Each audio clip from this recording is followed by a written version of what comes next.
Ladies and gentlemen, boys and girls, how the fuck are you doing today? This is your boy Mayvizzle2 here again, sitting on the bone throne. It's been a while since I've been sitting on the bone throne. I've been caught up doing dad shit.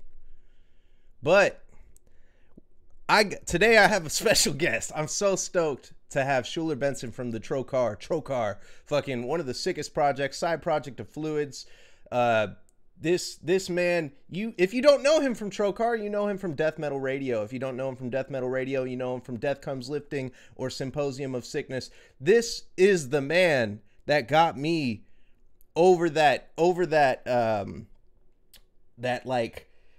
little peak, you know, like where you want to get to gore. I never touched that gore shit. I wasn't into it at all.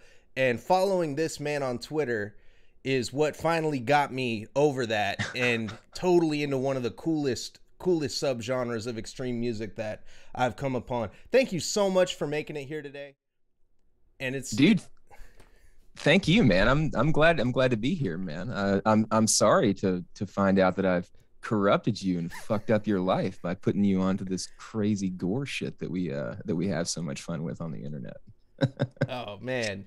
Yeah, I mean, fucking seriously, dude. You came back from what's it called? That big ass festival that happened, and you had a big stack of Maryland, CDs. yeah, Maryland Death Fest, MDF. Yeah, did you see what happened in the autopsy pit, by the way, live? I was not there. I was watching Autopsy. I was from a good ways back. I didn't see the consummation scene, if that's what you're referring to. I was not right up front for that, but like everybody else in the world, I certainly heard about it after the fact. Oh yeah, that shit was gnarly, man. I don't know. Yeah. I didn't know how to feel about it, really, to be honest. I was like, on one hand, I'm like, okay, and then on another hand, I'm like, oh, it's an all ages fest. But then I'm like, you're taking your kid to see Autopsy. Yeah, where are you going to be when the urge strikes? You never can tell.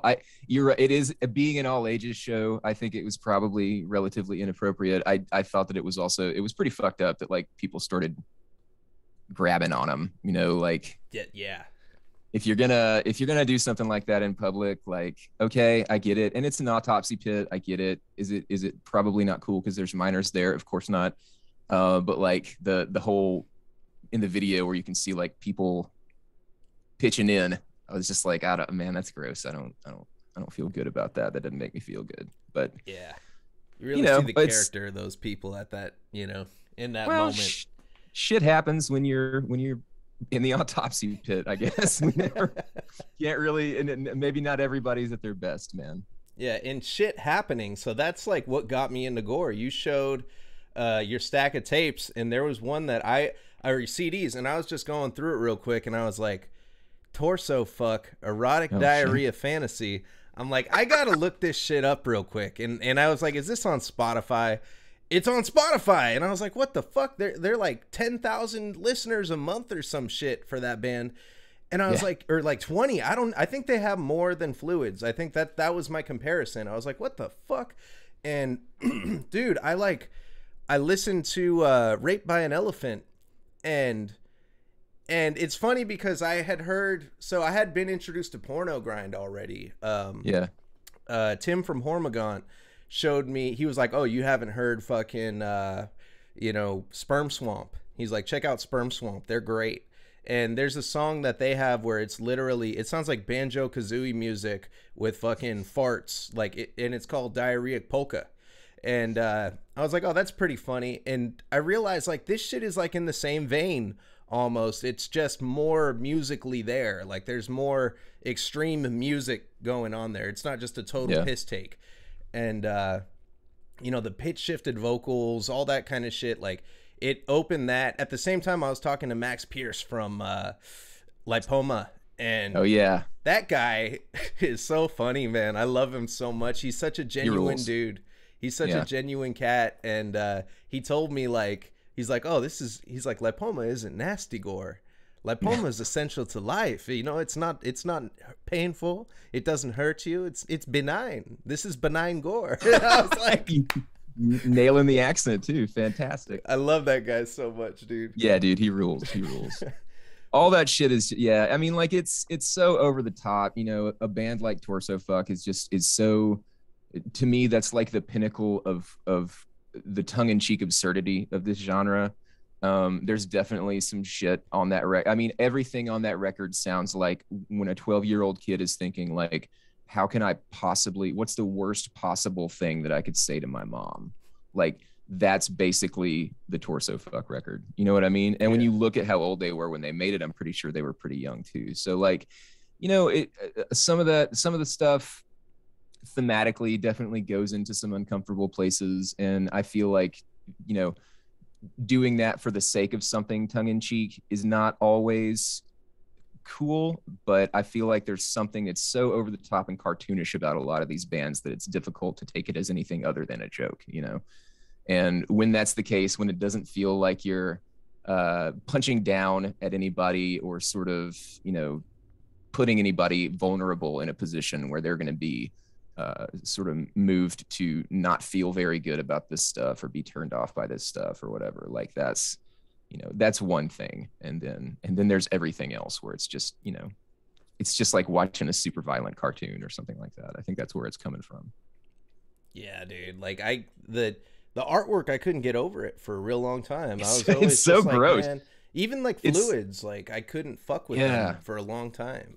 Yeah, I mean, well, you know, fluids. I think what fluids is doing specifically with the samples and then with some of the art is probably is different, right? I think that there's, you know, when you're talking about like a porno grind band that's, you know, everything about it is over the top and there's like samples of farts and things like that. Like, yes, that's funny. You know, dick and fart jokes are funny. It's immature and it's puerile, but I feel like for the most part it's relatively safe, right? One of the things about fluids and the samples that they use is that it's not safe, right? Like listening to this is disturbing and like it should be disturbing to you, right? When you hear this stuff, you should be put into a place where you are uncomfortable. And I feel like it asks a lot of us. It asks us as an audience to sort of make concessions with what we are and are not comfortable listening to. And that makes us ask the question, like, what is death metal supposed to do? What is this music supposed to do? What is this extremity that we're still trying to find? Like, where do we go to get that now? And what are the consequences of having to go to these places to get it? Fluids doing what they do, I feel like sort of, it's like this really dark version of reality TV where like we have at this point, you know, culturally built ourselves up to a place where we think like, if I'm not on camera, I'm not there. Or if I don't document this aspect of my life, did it really happen? And then we have all these sort of like hierarchies of people inside of these fake structures that we've made that we continue to call real. You know what I mean? Like on game shows and other reality TV things, you've got like, you know, what's supposed to be a group of regular people, but then you've got, you know, the heel and the hero and the shy person and the asshole. You know what I mean? Like all these different characters, we've managed to take reality and sort of give ourselves to it in this really fake constructed kind of way. And I think fluids is putting us in a position where we're having to ask like, where does that desire to be documented stop? And when we take this documentation that we have, this need to sort of not just document, but like commercialize every aspect of our lives. And when we take that and we go to these really dark, really fucked up, scary places, like does this thing that we've built, this monument to fame or whatever you want to call it, does that thing still have weight?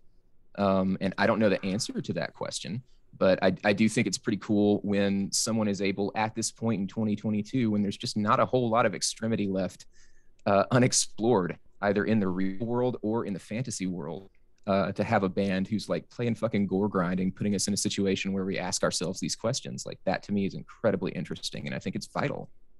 Yeah, I often compare them to like Takashi Miike. I don't know if you've seen any of his films. He I'm made not. Go ahead. he made some of the most like avant-garde, just over the top gross out films. His whole thing is like, I want to make you walk out of this film, you know, from What the are shit some that What you're are some seeing. of the films? I might not know his name, but I might know some of the films. Fuck, he made that one. I gotta pull up my list right quick. I guarantee you, if Patrick Crypticus was on here right now, he'd be like, "Oh, that guy," and he'd list like 30 different movies off the top of his head. Like that's just the kind of dude that he is. Itchy the Killer. Oh, okay, yes. Yeah. All right, now I know who you're talking about. Of course, I've seen Itchy the Killer. Yes. So, sure. It's definitely confrontational art, right? That sort of that puts the audience in a situation where they have to ask themselves whether or not this is what they signed up for. Is that always valuable in art, whether it's film or music or whatever? No, not necessarily. Things are going to change from one situation to the next. They're going to change from one audience to the next. But that's not to say that even though it's not appropriate in every venue, that it's not important at all, because I do think that it can be and that it is. It just sort of depends on the setting and it depends on the audience. Yeah. You ever listen to something and feel like you had to take a shower afterwards? Yeah. Dude, the first time I heard Fluids, I was like, how are they able to do this? You know what I mean? Like I just, because it never occurred, what they were doing never occurred to me. Yeah. And I've listened to, I've listened to a whole lot of gore grind. I've listened to a whole lot of gross stuff for a long time. And a lot of the focus on the parts of that are supposed to make you uncomfortable are very visual. Like that's part of the presentation and the packaging and things like that. And while those things definitely can get you to a place where, you're uncomfortable or you're asking questions, I feel like trying to take that same vibe or some version of that and move it into the actual auditory medium is different, right? It's going to hit people a different way. I feel like it's much more haunting than the visual aspect, because there's something cartoonish about the visual aspect of like collages and things like that, I forgot what else I was going to say, but whatever it was, I'm sure that it was just a really great point.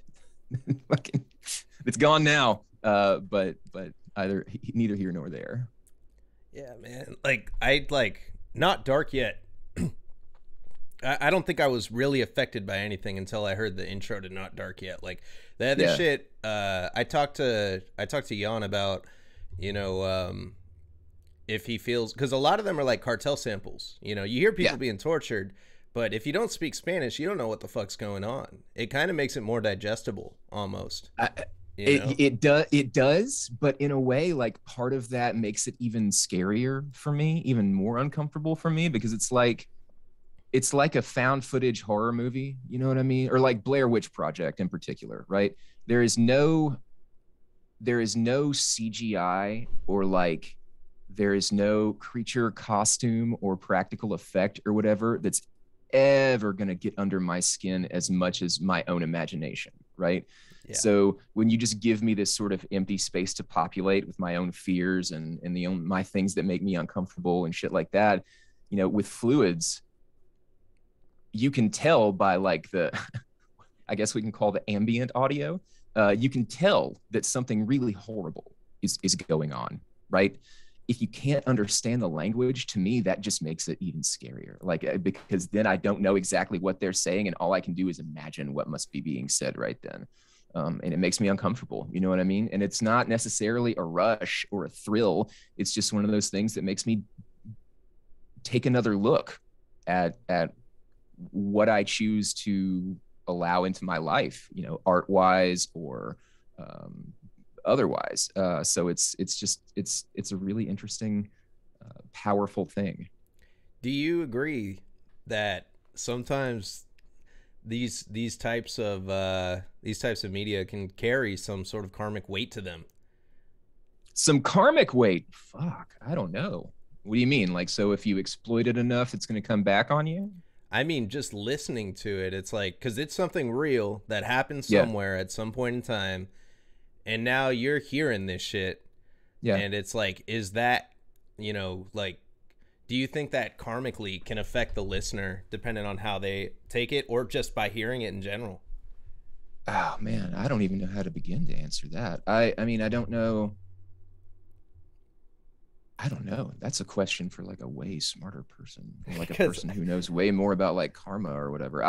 I feel like, I guess it just depends, right? Like if what you're getting out of this is like a deep enjoyment of a real person's suffering or something like that, if you absorb that feeling of being rewarded by that particular thing, I feel like if you take that into a deep enough place, like in your mind or your psyche or whatever, and that becomes the thing that you need in order to, feel some sort of chemical reward in your brain, you probably head into a pretty dark place.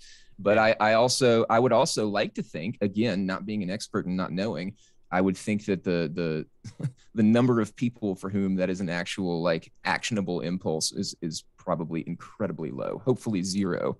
But you never really know, that there's so many interesting different little events and eccentricities and conditions that sort of bring a person into whatever version that they are at this particular time. And so do I think that there's going to be like some sort of karmic retribution for somebody who listens to this music and enjoys it for the wrong reasons? I don't really know for sure, but I do know that there are plenty of other people who go out and do horrible, violent, scary things for no reason other than the thought crosses their mind. Like they didn't hear a gore sample or, listen to a song about murder or something like that and then decide, yeah, I'm going to go do that. Like some people, this happens because they had a bad day at work, or this happens because they were able to get access to weapons that they had no business having access to, or this happens for all kinds of reasons, right? A horrible breakup, the death of someone close to you, some sort of intense personal betrayal, the loss of a job. There are all these other things that can sort of push a person to, and I might be taking your question and going in like a way different direction with it. And if that's the case, I'm sorry, but like, I do feel like, saying that there's some sort of karmic price that you're going to have to pay, or that you may have to pay because of this, this art. I really don't know. That's an interesting question. Well, the reason that question comes up is because I was on, so I have Microsoft Edge as my main browser, right? And I had the news feed just automatically populating every time I open a new tab for the longest time. I never really thought about it, And I guess the algorithm that they had me in just kept showing me people murdering people, all sorts of fucked up shit, like, wow. Father kills his child, and then I open it up the next day and it's like fucking someone kills their brother, and then, man caught, and it's just like mugshots and like fucked up ass shit. And I wasn't clicking, like occasionally I would like click on a story like, oh, that's fucked up, and I think that's how I got in the algorithm originally. But I was thinking about like 99% of the time I'm not even looking at this shit, but my brain could be subconsciously picking it up, from it being there. And is this affecting me in any way? Because I do believe shit subconsciously affects us. Advertising, there's a lot of subconscious shit going on there. I was just like, thinking about that. And then I was like, damn, like me listening to all this shit, because there's a lot of weight, like, for me with Black Dahlia Murder, when they made Ritual, I remember record. I gave one listen to it and I was like, yo, this is fucking musically like one of the dopest things I ever fucking listened to. Mm-hmm. And then I like read the lyrics that Trevor put down and I was like, holy shit, should I be listening to this? Because I was super like religious background and shit, like when I grew up.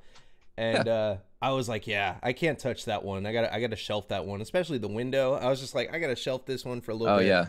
Can't fuck with this one. And then I look closer at the artwork too, and I'm just like, there's so much shit that I don't even know what I'm looking at right here, like on this cover art. Like, what am I doing? And it felt like a ritual, you know what I mean? And that was what they were trying to, that was the focus on, like, the message they were trying to get across. It was like, yeah, like this is really like, once I looked deeper into it, after time, I became desensitized to it, and now I'd say it's probably my favorite album, like, or in the top 3.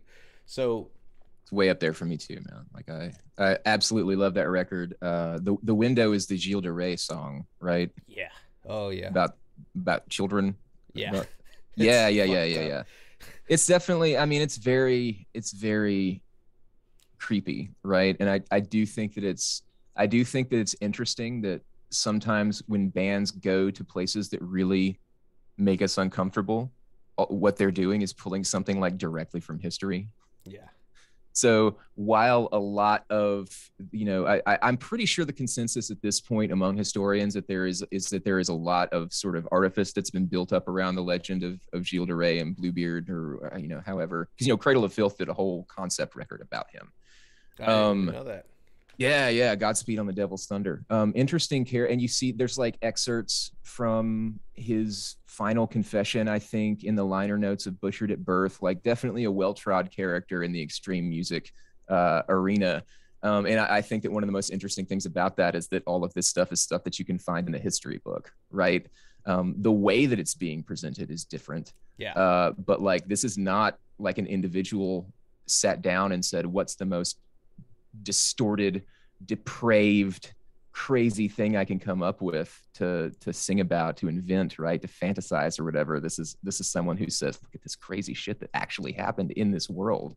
What can we get by exploring that? Like, what does sort of like narrativizing that and adding some theatricality to that give us, as music or as a story or whatever? And then I think that what you end up doing with that as a consumer is going to depend, once again, from one person to the next.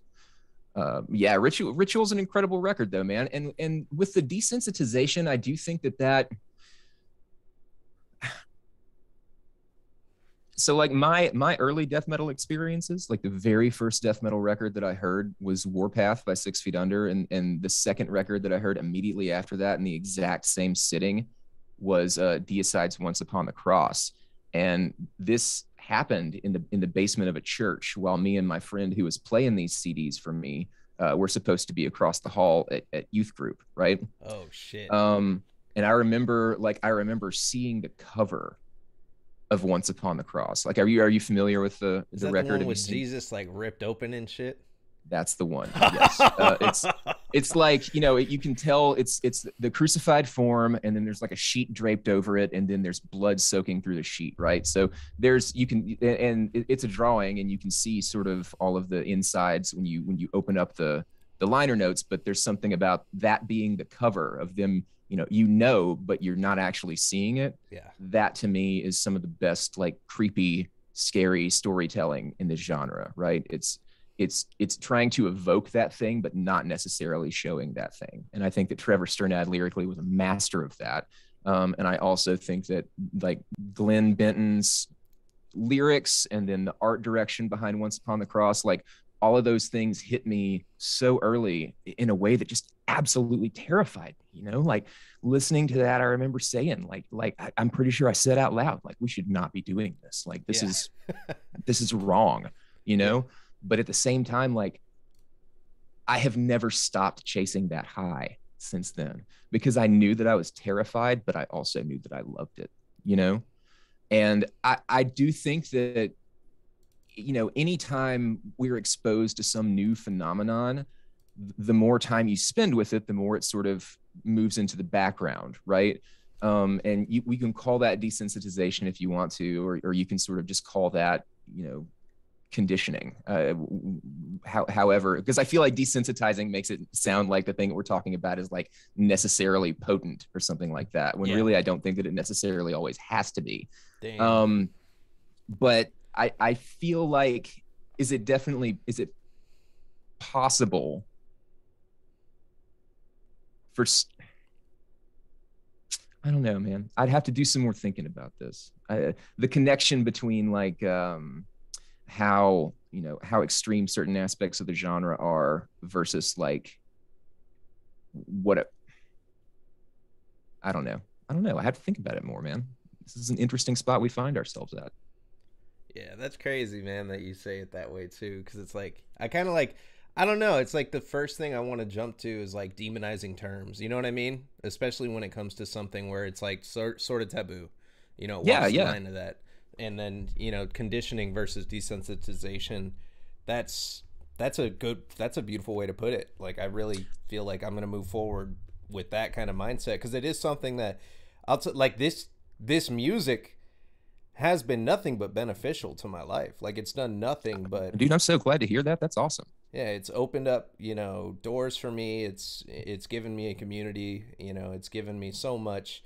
But ultimately it's given me the music, which is just like, You know, fucking, I can't. It's timeless. This is a genre that, you know, you don't spin it fucking three times and then you're on to the next shit. It's like, Yeah. you know, I have a collection. I never cared about collecting physical media until it came to this, and I'm like, now I. That's so, dude, that's so cool. Like for me, there is definitely a huge like physical media enjoyment aspect of it that comes with, you know, obviously collecting, but like just the way that I listen to and enjoy this music is very much tied to sort of the physical product. Like I like to have it in my hands. I like to open that CD up and sniff the liner notes. I like to be able to read that stuff, you know, when I'm curious about what the lyrics are or whatever. I like the art. I love getting lost in the presentation.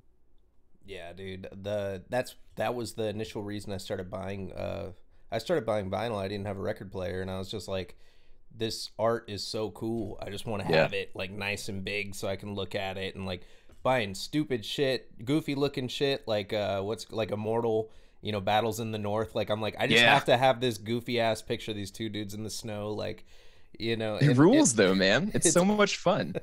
yeah, like it's so great. And then tapes fucking opened my door to like, oh, now I can buy three for the cost of one. Like I'm fucking, you know, it's Yeah, crazy, dude. I started the reason that I started buying tapes like this time around, like I did have a few tapes back in like 1993. But like the reason that I got back into to buying tapes was it was what seems like a stupid reason on top, but turned out to actually work out in my favor. Um, if you're offering me a download for like $6.66 or whatever, but I can get a tape, an actual physical product for $8, I'm buying the tape, like guaranteed. And I real like that's not a slight on digital music for people who enjoy it that way or you know whatever. I just don't like. To me, if I want to get the thing that I really want out of this music, and I have a choice, and that choice is such a narrow margin of like $1.50 or something like that for the difference. Go ahead and give me the actual physical thing so that I can enjoy it the way that I want to. And then everybody else who doesn't want to tape and just wants to stream it or download it and keep it with them, they can do that too. Yeah, I try not to. I've gotten in the habit of not wanting to listen to something digitally until I get the physical copy. Mike fucking got me to start doing that because I remember I kept trying to get him to listen to Bonginator, and he's like, Mm-hmm. "Nah, not listening to it." Mike's like, I don't." Just looking at the artwork, he wanted. I know Mike. I always put words in his mouth. I think he felt it was too gimmicky for him to give it a listen because Mike's a real Ah, purist when it comes to like that kind of shit. Like he's open minded for all sorts of music, but if for there's sure. anything he feels that isn't 100% genuine, and he called me out on it, Mike, if I'm wrong, if you're watching this, but you know, fucking, I was like, okay, so I got to get him a copy of this. That's the only way he's going to listen to it. So I sent it to him, and it took him like 2 more months to finally listen to it because his tape deck was broken. And then he finally listened to it, you know, and it's like, I developed that, and I wanted to do that super bad with Trocar. Um, Oh man, thank you. but I couldn't fucking wait. I had to take a peek. I listened, I listened to what you guys are doing, and holy fuck, dude. Oh Where man, thank you. your Metallum page, Trocar, that's it. What else what else have you been doing like vocally like before that? Is that really your first like legit release that's gone out? Yeah, yeah. This is my very first Dude. my first time do like I've been in bands. I was in bands off and on since I was like in high school. Yeah. And recorded a demo with a like a sludgier band that I was in back in 2005. Um and that pretty much is I think that's it, man. Like I've definitely any kind of extreme shit. Like when I was younger, the scene that I came up in, when I lived in Little Rock, Arkansas for a while, and that was when there was very much like a sludge element and a big hardcore element there, and it was really cool to see some of those elements get mixed and see some cool shows and hear some really interesting developments with the music. And the band that I was in was very, very teeny tiny, sort of out on the margins of that scene, but that was very much what, you know, we were enjoying and what everybody wanted to play at that time. And I assumed that my dance had passed. You know what I mean? I didn't think that there was going to be any more chances at making music again, but Yeah. this came up really naturally, and it's been a whole lot of fun. And you know, I'm blown away by how positive the reception has been. Dude, your vocals on that shit are like, it's, I want to say like, it really stands out. There's so many bands where you hear the vocals and you're just like, okay, like, you know, it kind of sounds like a lot of like deep growling, kind of like, there are a Yeah, lot of bands where you could show me two different bands and I couldn't tell if I'm listening to, you know, other than the music, I couldn't tell if I'm listening to different vocalists, you know. yeah, But like, that voice that you made for this project is so fucking scary, and like, it sounds, I picture you, because I'd seen you already, you know, and I knew it was you, but I picture like claws coming out and you're just like, ah, like crazy looking and shit when I want hear to get it. like a cauldron that I can fucking spin whenever I'm actually doing it. Thank you so much. Like I love deeper vocals, and I love, you know, pretty much any kind of extreme music. If it hits me at the right time in the right way, I'm going to enjoy it. Like I don't necessarily have a preference for vocal styles, but this Yeah. kind of the we weren't entirely sure what direction that we wanted to go in, and I wasn't entirely sure sort of where I was going to come out vocally because it had been so long since I'd done anything, you know. And then the kind of formula, what ended up being the approach that we ended up taking, that you know you see on the demo and that is taking place on the album and actually on something else that I recorded this morning for something else. The All of that goes back to a track that Jan came to me with, um, Jesus, almost a year ago, and was like, "Hey, you know, would you want to try doing anything with this?" And I was like, "Well, fuck yeah, man! Like be on a Fluids release, absolutely." And that Yeah. song turned out to be Heaven Sent, the one that is On the split that with on Nunslaughter. the yeah, the split with Nunslaughter. Yeah. Uh-huh. And that kind of, you know, we settled into a pretty comfortable groove right then. And I think that song came out in a way that we both thought to ourselves, like, we definitely need to do more with this because it's so much fun and it feels good. Um, and, you know, got Walter involved and then started writing super fast fucking D beat gore grind songs. And that's, you know, that's where we are.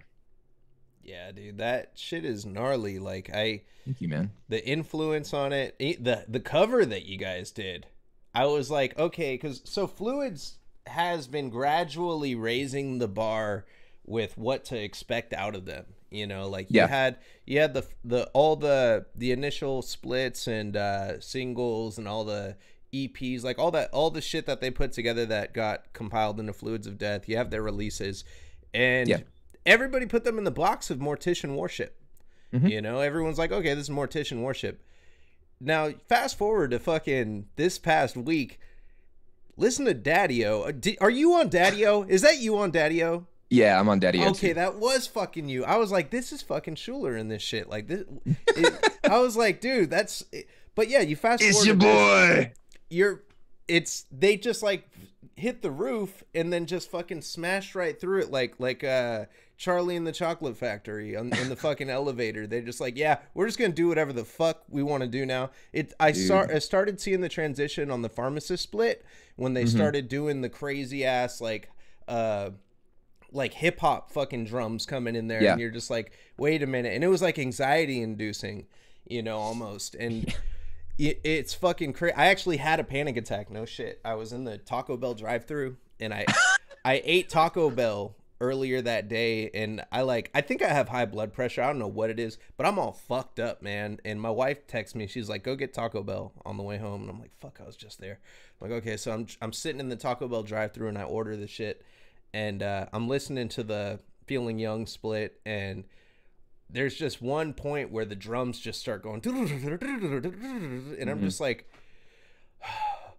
oh god, I'm having a fucking stroke. My face starts tingling and shit, like on the side of my head, and I'm just like, I was just not feeling good. I think I was super dehydrated too, and I'm listening to the. I did not think to turn the music down. I'm blasting this shit while I'm sitting there, and there are people sitting there eating their Taco Bell, and they're looking out at me, like out the window, like hella concerned, like what's wrong with this guy. and I'm like, I'm about to die in a fucking Taco Bell fucking drive-through, and these people are just gonna witness me doing this shit. And it wasn't until I pulled up to like the window, and I had to like turn the music down to like talk to the lady at the window.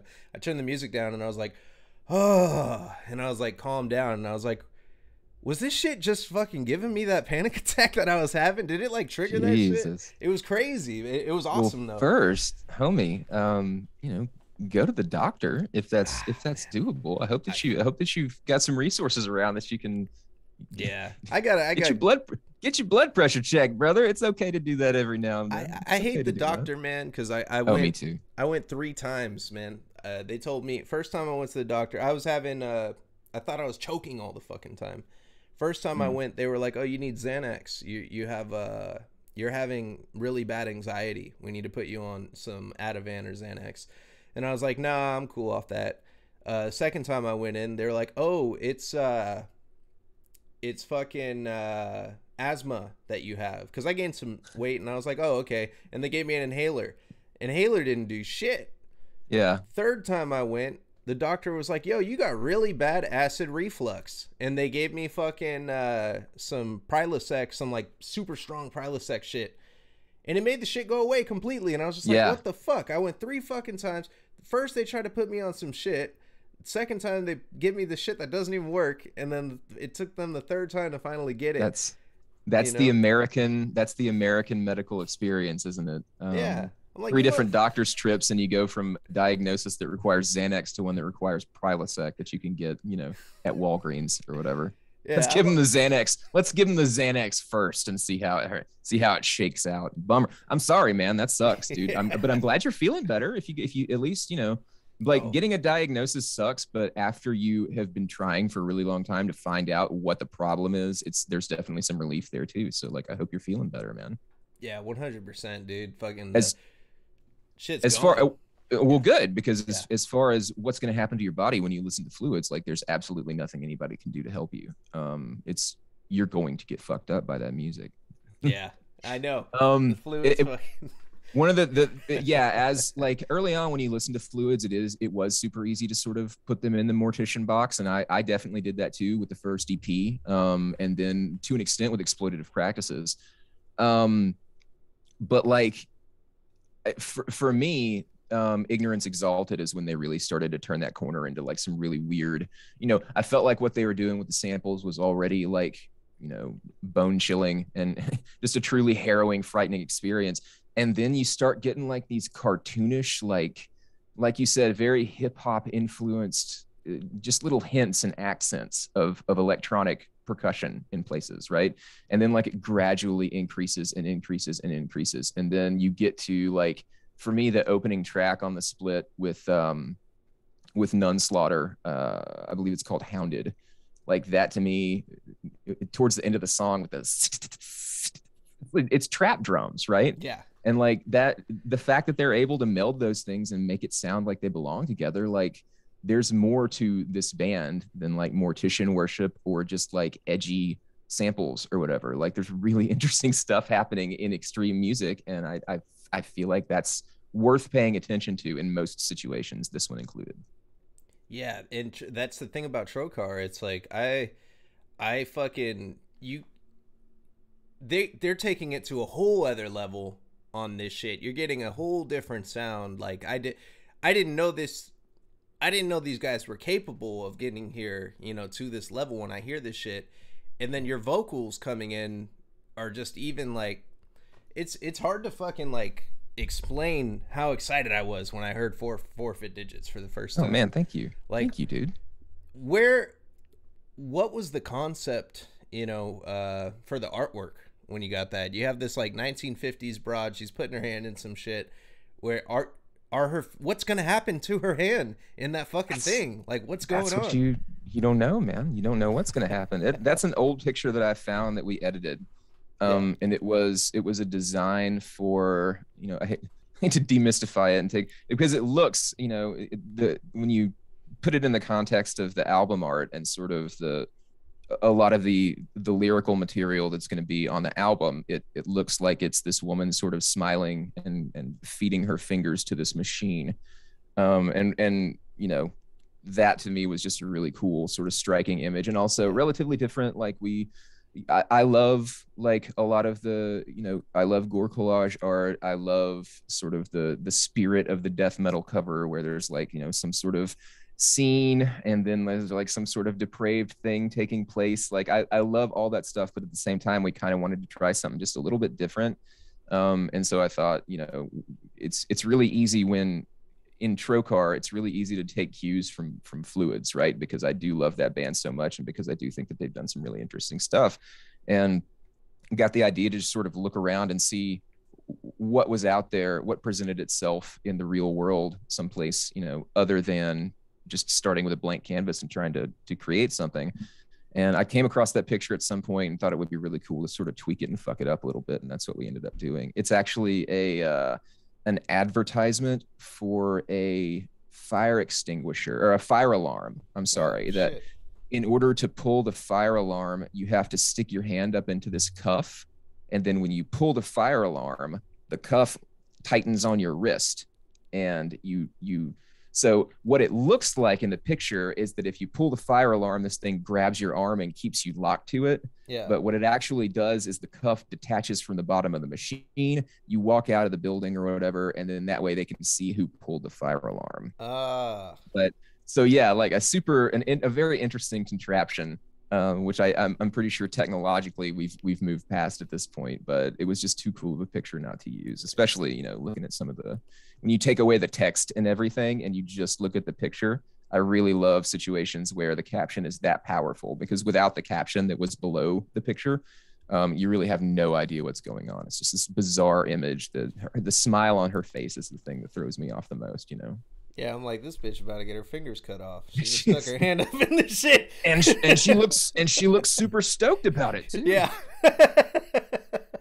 Yo, they could have used one of those machines, fucking in my high school, man. My cousin. And I was gonna say in every high school in America, because dude, my cousin used to do it all the time. He'd pull that shit like it was fucking, like it was like, you ever been to like an A&W and like it says, if your visit was swell, ring the bell, and they got like a bell on the way out of the place and you like ring the bell when you walk out?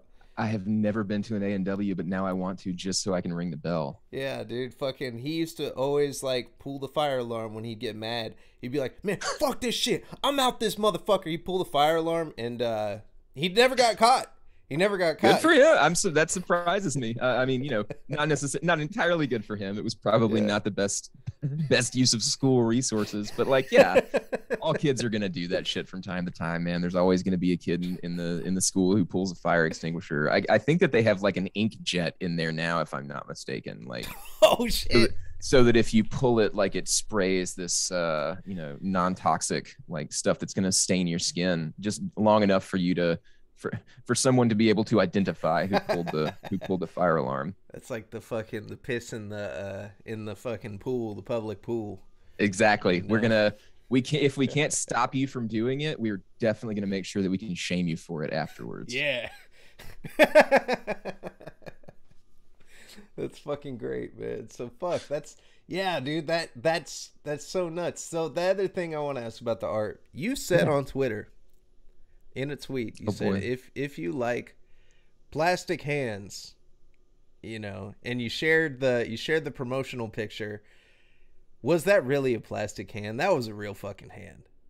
That had to be a real hand. Which promotional picture? What are we talking about? Promotional picture when Trocar first got announced officially, like on the internet, before any music was out, and it was a very cryptic picture of a fucking hand just like sitting there on like a table in a fucking in like a surgery room or some shit, and it's like all bleeding. Oh out. no. Yeah. Okay, actually no, that was a plastic hand. I know what you're talking about. Okay, that was. How did you guys make that happen? Because I know now. Here's the other thing too.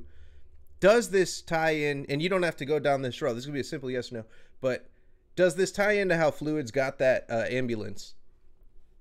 This does not. I don't think that this ties into how Fluids got the ambulance. Okay. I would love for there to be an interesting story behind that, but if there is, I don't know it. The fist thing that you're talking about is a picture that Jan found, or that probably was sent to him, and it was a So what you're looking at, I think maybe the scale sort of makes it so that it doesn't seem to be exactly what it is, but it's not a real hand, it's a sex toy. And Ah, it's like a rubber it's, fist, like a. yeah, and it's covered in whatever it's covered in because it was just removed surgically from someone who had a little bit too much fun with it, and I believe it was lodged and had to be removed. So So the that's blood was real. I believe the blood was real. Yeah, the things happen in the ER, and things happen when we're with our loved ones, or when we're by ourselves and we're engaging in enthusiastic consensual encounters. Occasionally, man, when you bring an implement into the mix, there might be something that goes wrong, and I think somebody had a pretty rough day or night with that particular incident, but it turned out to be a great picture. That's fucking hilarious, dude. That's I think that is the best promotion. That makes it better than what I thought. Oh man, you'd be surprised. That You'd be makes it. surprised at like what some of these things actually are. Some of these pictures that look so like scary or whatever, almost so much of that is just context, like occasionally, like at this point, the fun thing about I'm not in fluids, so I can't say, but being at this point pretty heavily associated with fluids is like, I feel like just in Trocar alone, we can put probably the most like, what word did you use earlier? The most benign imagery, like on our Twitter profile or on our Twitter feed or on our Instagram profile, and just like what people know about fluids is going to like infect that and twist it and distort it, and they'll be like, "Oh man, that's a shoe. I So wonder what the guy who died looks like, because surely that shoe came off of a body." You know what I yeah, mean? Like, I'd be like, "No, bro, it's just a shoe. I found a shoe in the street and I took a picture of it and I thought that it was beautiful." that's so fucking hilarious that you say that, because I feel like I'm on the opposite end of the spectrum with my association with fluids at this point, because Jan messaged me and he was like, "Hey, check out this promo that I made for our single." And I was like, "Oh," I was like, "That's fucking hilarious." It was hilarious to me. I'm like, "This is great." I had already like hinted about coming, not hinted, but kind of like said, "Yeah, I think I'm gonna go under this name when we do this shit." I didn't know if I wanted to like tie it to my brand, Yeah. because I said some really weird shit on that song. And he was like, "Yeah, this is great." He said, "You got a Twitter?" I'm like, "Yeah, this is my Twitter account." And he posted on Twitter and tagged me in it, Fluids Next thing Excellent you Dizzle. know, And there then you it's go. like some two girls, one cup, like times 100 type shit going on. Yeah. And the first thing that I thought was, I'm about to fucking like lose a couple followers right now, probably from having this. And I'm not going to not promote something I'm doing. So, of course, I promoted it to my page and shared Yeah. it. And Oh, the opposite happened, dude. I had more people fucking with me. Nobody dropped off. And yeah. everybody gets it. They're like, "Oh, it's fluids." Like fucking, the shit all over the face. And that's great. It is, a lot of, so much of that stuff is tongue in cheek. And, this is coming from me anyway. Like Yeah. if you want the total lowdown about, because there is also a very heavy emotional payload attached to a lot of fluid stuff too. Yeah. If you want to know about that, obviously you got to talk to Jan. But I feel like by and large, like people are starting to realize that, well, I don't want to pull back the curtain. No, yeah, I like, I do the same thing too, man. That's the thing. I've been trying to get, I like understand why they're that, and I'll put it like, It's kayfabe. It's isn't that's a thing, right? but it's also like, yeah, exactly, 100% kayfabe. That's exactly what you're saying. But Yeah. the thing is, like, I noticed when I tried, who the hardest people to get to do a video interview with are? Who? Like, you probably know, do you do interviews and shit? Oh Like, yeah, yeah. yeah. Black metal artists are super hard. They're hit and miss. You never know who the fuck is gonna actually be down or who isn't. Like Essek Trillium, are you familiar with them or him? I'm not, man. I'm way out of touch with black metal, man. I'm not really that big of a black metal guy. Okay. Yeah, I noticed that, man. It's fucking.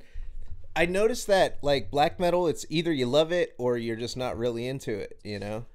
I mean, I definitely was into it a lot more when I was younger, and Yeah. it's not at this point. It's not because I don't dislike black metal, but the stuff that I do listen to, like death metal and then some of the more industrial metal, heavier stuff, I just love those things very, very much, and would prefer to listen to them most of the time.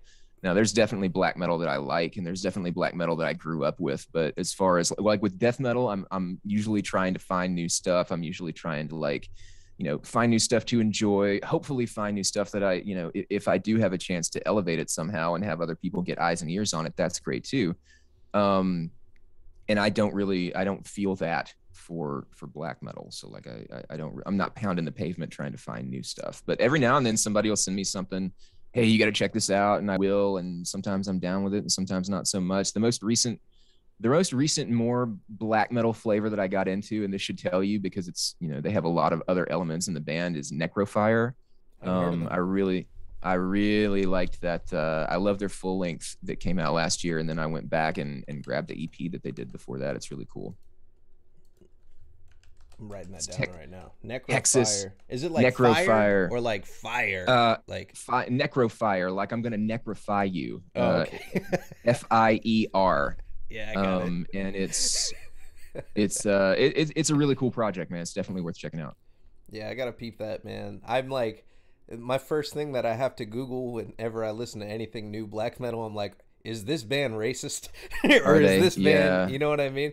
Because I Yeah. was talking to Danny Morris from Gates of Mourning, and he was like, I was like, is there anything that you don't like about the, the metal scene or anything that you can't fuck with? And he was just like, NSBM, and he like laid it down for me. He's like, they're fucking wrong. You're just fucking wrong. Don't do it. Like he's like everything else. Yeah, you could talk about chopping off dicks, talking about whatever the fuck you want to talk about in metal. He said you don't talk about that shit. He's like that's just stupid. He's like that's Yeah. anything that's promoting that, I like don't. kind of shit. Yeah. I mean, and I don't want to. I am not a fan of that music or that subject matter. Yeah, seriously. Um, it's not. I don't think it doesn't do what I want it to do, and I do think, like I said, it's definitely punching down, and it's definitely taking aim at like a vulnerable group and multiple vulnerable groups. And that to me, I don't necessarily like, but on the other hand, I am sometimes torn, um, not as a fan of music at all, but just as a person, who grew up in a place where there was not as much exposure to the outside world as probably would have been healthier, and who, as a kid, I absorbed a lot of really terrible ideas about the world, and I try and be as upfront about that as I can, as often as I can, because while there are always going to be people in the world who want to spread dangerous, harmful, predatory ideologies, right? Yeah. There are going to be people whose minds you cannot change, and there are going to be people whose minds you can. And I'm very fortunate that I grew up in a place where I didn't get as much of a broad understanding of the world as I think would have been healthy. I had to grow up and find that elsewhere, right? And I'm so grateful for the people who opened me up to that, and any opportunity that I have to be that for somebody else, I feel like because somebody did it for me, I owe that to pay that forward. Now, at the same time, that's not the same thing as me saying like, oh, give everybody a chance, and that everybody should give everybody a chance. If you are a person, who is, singled out, punched down at, taken aim at by any of this music, right? Or by any of the acts that sort of drive this music, violent physical altercations, things like that. And, there's the racist aspect of it. There's also the misogynist aspect of it. There are a number of different sort of extreme places that people go that sometimes end up getting lumped into this music. And I feel like if you are on the receiving end of that, the first priority should always be to take care of yourself, right? And then for those of us who are sort of off to the side, who are not part of a particularly vulnerable population, our job first is to make sure that the people who could be harmed are safe, right? Are taken care of.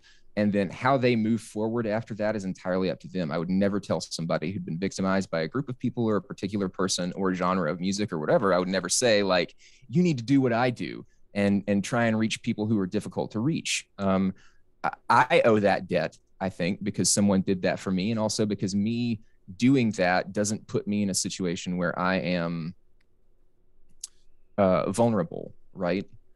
I feel like I have a responsibility to do that, but for other people who are not in the same situation that I'm in, like, take care of yourself first, obviously, and take care of other people who are unable to take care of themselves. But when you have seen how sly this kind of indoctrination can be, racism, misogyny, things like that, it's insidious. It's not, nobody ever taught me specifically to hate, right? Like, my dad didn't pull me aside and tell me some sort of horrible racist screed or something like that when I was a kid. There was none of that at my house. I picked all that stuff up sort of by osmosis, right? And I don't want to, like, I've definitely made a mistake, made tons of mistakes in my life. Like, I was never like a member of like an organization or anything like that. Just as a child, nobody specifically taught me in a negative context to hate me or any of my friends, but it was just part of the landscape. It was in the jokes. It was in, like, you hear this. I heard this stuff at Scouts. I heard this stuff at school. I heard this stuff in little league sports and things like that. Not just coming from other kids, but coming from adults, And when you are a child, that stuff sinks in. That stuff seeps into your psyche. You soak that stuff up, not knowing how wrong, how harmful it is. And so, as somebody who is from sort of a background like that, and who has changed and who has realized, like, just exactly how big the world is and how incredibly complex the dynamics between different groups of people are. I think that if I can help anybody out of that same hole, I would like to be able to try to do that. Yeah. That was a really fucking long, what did I just say? How long have I been talking? I'm sorry, man. It's crazy that you say that though, man, because I'm from San Francisco Bay Area. Cool. We're totally fucking, like, there's a big blend. Of course there are like, certain demographics that are a little bit higher than others or whatever. In my particular, like, high school experience, like, I want to say my school was 60% Asian ethnicity, and then the rest was like white and Hispanic, and then the very low was African American.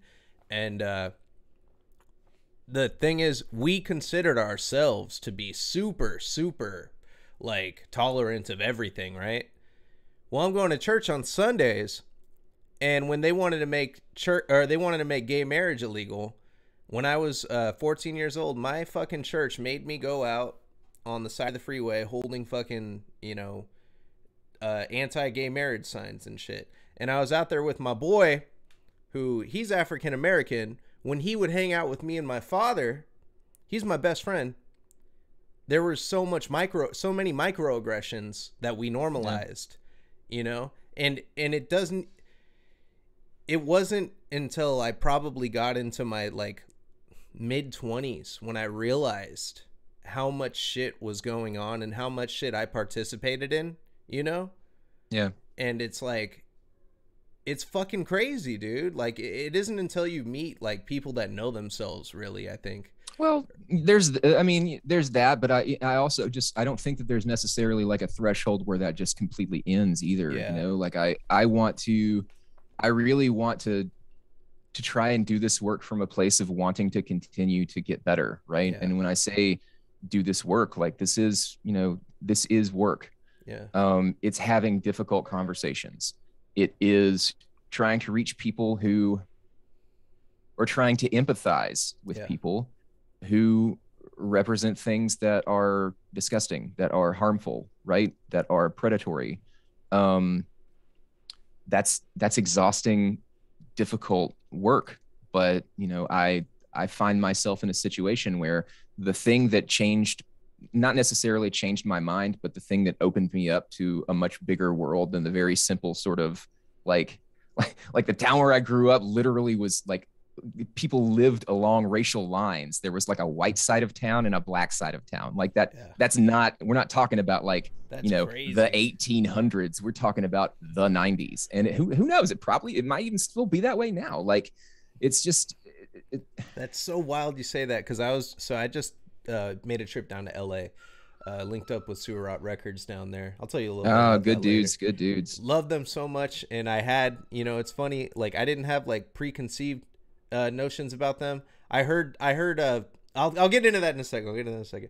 I had a long drive down to LA from the Bay, and I was talking to my manager, and he's from Arkansas, and he was like, yeah, he was like, dude, he said, I'll tell you, he said he lived in a black neighborhood, and he said there were some places where you could go as a white person and they'd be like, you got to get out of here. He's like, they're respectful about it. They're like, yeah, but you don't belong here, and he said, and it was the opposite way too, like for some black people out there. And I was like, damn, I had no idea the South was like that divided, because I couldn't imagine that from being in the Bay Area. That's something I had never been exposed to. I never even heard about that kind of shit, let alone in the, like from what we're taught over here, it's like, oh, that shit is back in the back in the 1800s. That shit's like, or like early 1900s, like when that shit was going on. That shit doesn't exist, But then the microaggressions and shit is what's still going on over here, and the fucking the biases that people have about race and shit. And hearing that it's just literally black and white down there, I was like, holy shit, like that's fucking crazy to me, dude. I couldn't imagine living like that. But then again, it makes me realize like it's still pretty nasty over here, for how fucking blended we think we are.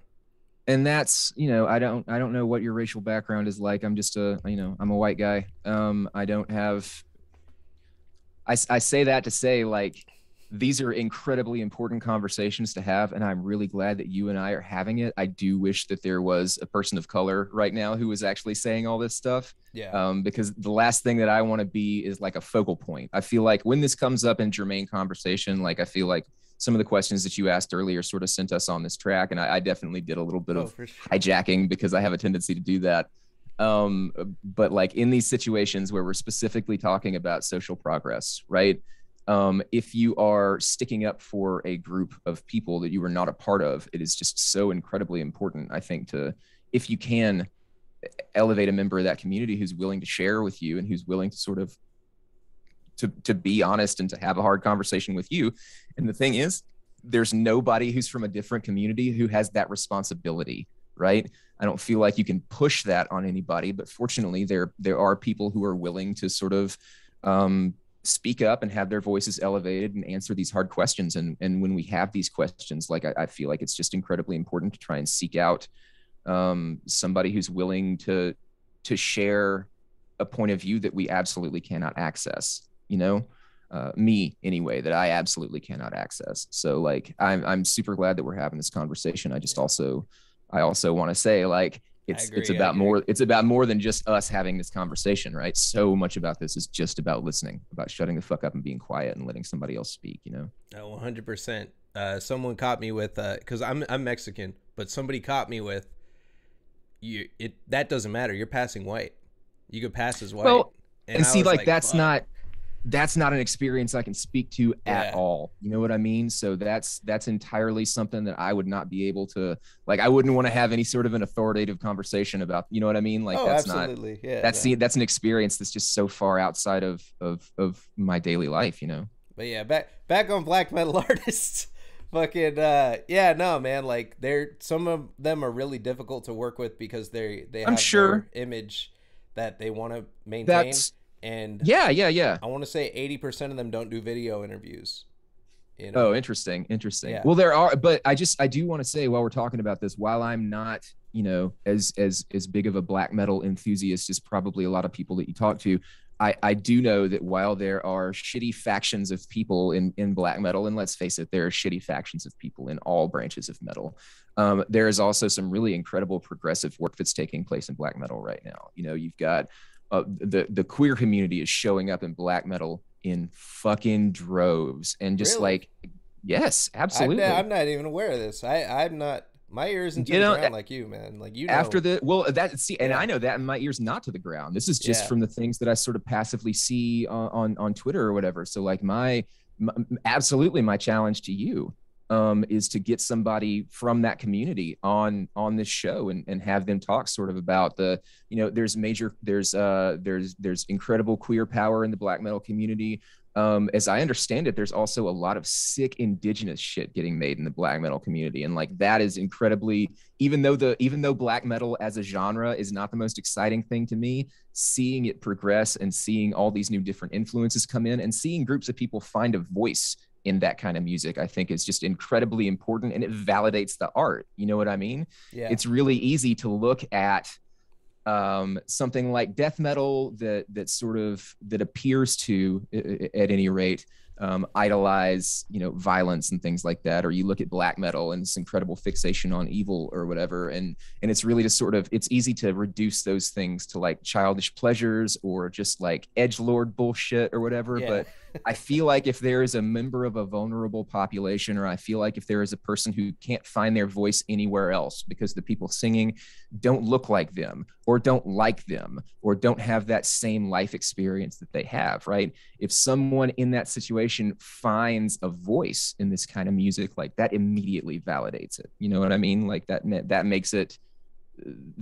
more than just edgelord bullshit, right? And so to see, especially places like reservations where there are so little opportunity for much of fucking anything, you know what I mean? To see kids in these places picking up instruments and start to play this aggressive music and to bring this really interesting, authentic experience to it, like I feel like we should all be super excited about that. In the last 4 years, I would say, what has been the craziest transition that you have seen in the extreme metal community? Like what has been the strange the what has been the biggest like shift that you would have not expected, you know? Um, I feel like everything surrounding how death metal continued after lockdown is an incredibly interesting sort of thing that a lot of people probably couldn't have put their finger on or guessed of was coming ahead of time. You know what I mean? Seeing how this kind of music sort of spread and mutated into other things after everybody got shut in and we weren't able to play shows anymore. I'm not going to say that, I'm not trying to attach like a good or a bad like value judgment to how death metal like, continued and propagated and everything during lockdown. But from my point of view, it was just incredibly interesting because it seems really easy with the reliance on live shows, right? It seems really easy to sort of assume that if you completely take that away, that this music is going to like flounder or sink into the background or something like that. Mm-hmm. And it didn't. You know what I mean? Like horrible shit happened to touring bands who are above the situation where they still have day jobs, but who are below the bands who are like playing in arenas. Those bands got fucked, right? Financially, very, very, very difficult period for them. And I it was great that we were able to sort of raise up and do what we could, where we could, whether it was donations or cameos or live sets that bands would do, from a controlled area that they would air. All that stuff was great. Obviously, it didn't completely help these people through it. And I feel like there's plenty that we can still do to support bands that are struggling now. Buy merch, go see shows now that shows are back. Help your bands that you like try and survive. But at the same time, while all that shitty stuff was happening throughout the course of the pandemic, there were all these eyes on the genre too. Collection really kicked up. People began to really bond with like CDs and tapes and vinyl in a way that I think maybe, younger kids who had really only experienced music through streaming services, which is totally cool. And I totally endorse that. the feeling that they got from live shows, you know, I've spoken specifically to a couple of different younger people who said, like, I feel some version of that when I just listen to this stuff on physical media by myself at home and read the lyrics and stuff like that. It was really a strange shift to see death metal sort of become this, I don't know, this really welcoming, like, online visual community, like especially on Instagram. It's just it was wild seeing like all the tags that started and all the collection mania and things like that. It was just really cool to see us move into a different venue, and see like the connection between people still continue to not only be there but to grow. You know, I feel like there are a lot of people who got stuck inside, and ended up finding this music that way. I feel like anytime you get like a brand new influx of different fans from different backgrounds or different experiences, especially people who've listened to only completely different style of music their entire lives, when we're able to get new blood into the scene that way, like, that's fucking exciting, dude. Yeah. It makes me wonder where we're going to go next. And like 10 years from now, when COVID kids are getting old enough to like want to play guitars and buy instruments and shit like that, I think there's going to be some dope shit that we get to hear, man. I hope I'm around for that. Oh yeah, I think it changed the way a lot of people work. You know, there were a lot of projects that probably wouldn't even exist now had it not been for the pandemic. Yeah, Trocar 100% would not. You would not know who I was without the pandemic. Yeah, dude. No, 100%. I wouldn't have a collection if it weren't for the pandemic. My wife bought me a Black Dahlia. She bought me a fucking Def Floret fucking long sleeve, and oh man, it was like it was like the anniversary long sleeve they did. Yeah, and she bought me that for Christmas the year before the pandemic happened. And then I listened to a little bit of metal, like I listened to like Blood Incantation, like, you know, whatever everybody was saying it was the hottest shit. Listen to Blood Incantation, listen to Teeth from LA, and Blood Spore. And then Bloodsport fucking rules. Dude. Bloodsport was one of the early, like right around the time that I started doing Death Drive, the first show that I had that I ended up sort of making the Death Metal Radio account for. Bloodsport was one of the earliest EPs that I ended up buying specifically to play on that show, and I just remember being like, oh, that's so ridiculously heavy and doomy. I loved it. The Fungal Warfare, right? Yeah, Fungal Warfare, man. I got the CD and the T-shirt. I loved it.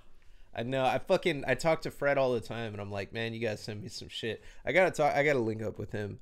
We've been trying to make some shit happen, but they're touring and shit, and they're always doing stuff. So it's tell them to put out a fucking record. Bloodspore. I know y'all are watching the May Vizzle show. You fucking always do. I know you guys can't stop watching this thing. Give us a full length. I'm down with that. Like, if you want to continue to drop like an EP here and a split there and a split there, that's fine. Bloodspore. I'll buy some shit. If you put out shit, I'll buy it. But man, a record would make me happy. Yeah, they're always showing me some new shit too. They're like, oh yeah, we got this. We're working on this. We're mixing it right now. I'm like, sick. Where's that full length? Yeah, I know, right? Give me the full length. I want the immersive experience. Yeah, I heard them. I was just getting back into it and listening to a shit ton of Black Dahlia Murder. Actually, when the pandemic started, I talked to Brandon and did a guitar lesson with him. And that guy, sick. He's like fucking... I felt like a fucking moron. I remember I ended the lesson and I was like, should I even keep playing guitar? Like, I'm never going to fucking be that good. Like, he showed me some shit. My hand was hurting after our lesson. And I was like, what the fuck? But seeing that guy play live, and then all, you know, I've never met him, but just, you know, seeing him play live, but then also the Black Dahlia Murder was massive for me early on in the pandemic just because of Verminous. Like I've got so many like rituals attached to a new Black Dahlia Murder record coming out, and like I'll remember Verminous for the rest of my life as the soundtrack to me like getting out of the gym and running outside because of COVID. Like that record, absolutely incredible. But around that time, like Brandon, they dropped a playthrough video of Brandon playing Verminous, the title track. Like if I even was attempting to play guitar and I saw that, I would just be like, nah, bro, I think I'm gonna try something else. I think I'm gonna try this singing thing or something, because it's just inhuman watching the guy play guitar. Yeah, he showed me like one of the licks off of that, and like in our lesson, and fucking my ring finger like just had this insane pain that I never felt ever before. And I just got married, and I was like, fuck, I can't wear my wedding ring would make my finger hurt, so I still don't wear my wedding ring all the time, even though I'm married. I'm like, it's You because got that shit happened at that time. Yeah, you got guitared. You yeah, he couldn't you fucked couldn't my take hand it. up. That's right, man. That's what happens when you fuck with a legend. Yeah, dude, that guy is phenomenal. The sound that the progression that you hear in that band, and then where they like every era, like going from the Yeah, beginning to the end, it's like damn, like, but still every era is special. Like I just absolutely. Yeah. they're the penultimate band. I used to tell Trevor all the time. I'm like, you guys are what death metal should sound like. I Like, yeah, I loved the development obviously from one record to the next. Um the music obviously is incredible, and you've got this incredible set of musicians who just continued to rotate through that band instrumentally, who managed to bring something really cool to the table, but also not completely alter the band's identity to the point that it was just like, who am I listening to? It was always a Black Dahlia Murder record. Every single Black Dahlia Murder song is like undeniably a Black Dahlia Murder song. But for me though, some of the most incredible transformation throughout that band's evolution was just Trevor as a songwriter. Like those early songs are like, so like imagine lyrics from Funeral Thirst being on the very first record that you ever put out. Like, to me, that was just such an incredible feat of storytelling for a song about zombies in death metal. You know what I mean? yeah, I was not expecting there to be so much of an emotional payload of like, the scenery, of a dead person coming back and taking revenge by like killing their family. So, it's just crazy. Like a really, really interesting and emotional storytelling look into that frame of mind, and then just like watch that fucking guy go from there. It's everything that he did after that was just one step up, one step up, one step up. Like being able to tell that kind of story, those kinds of stories, like through that particular medium, I think is something that not a lot of people can do, man. We lost an incredible talent yeah. with Trev. Well, if I'm not correct, he graduated valedictorian and was an English major.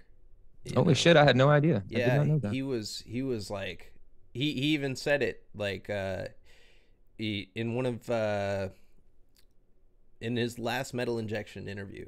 He said that I graduated valedictorian, was an English major, and threw college away to go tour with a bunch of sweaty dudes in a van.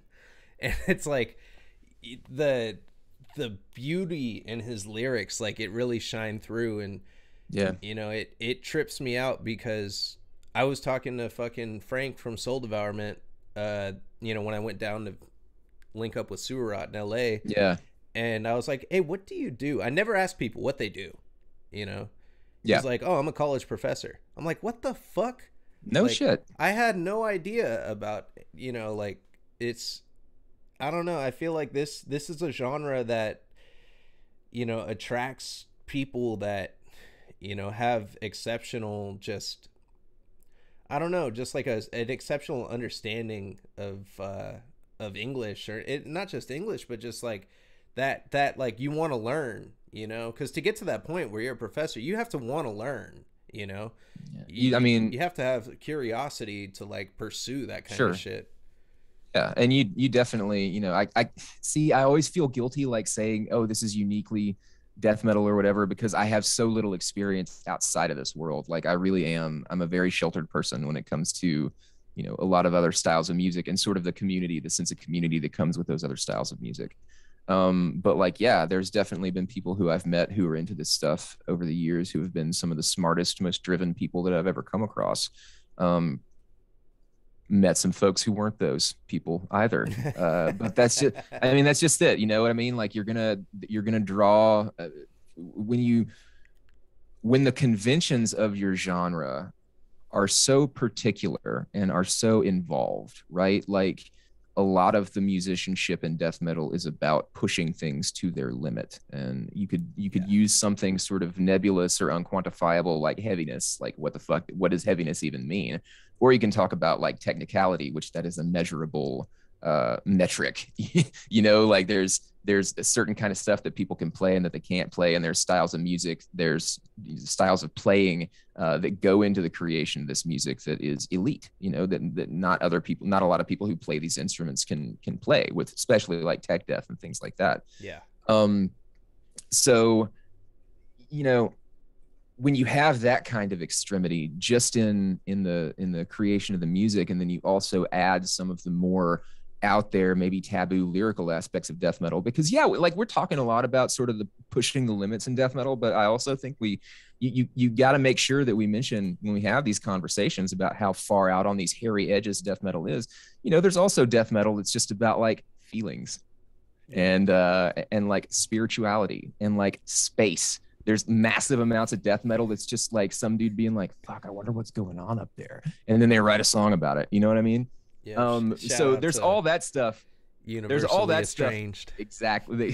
There's all that stuff going on in death metal too. But I also think that when the lightning rod aspects of the genre are the things that are connected to that extremity, whether it's musically or lyrically. And I think that when that is sort of the main thing that people know about your genre, and also one of the main draws to new people who come into your genre to create music or to enjoy it, you're going to get a mixed bag. You're going to get some interesting people, and there are going to be people who love music and, like you said, who have like a lifelong thirst for learning or something like that, and there's going to be people who aren't that, and that's just the way of the world everywhere. You know what I mean? It's great to sort of to recognize that we are such a vastly different community.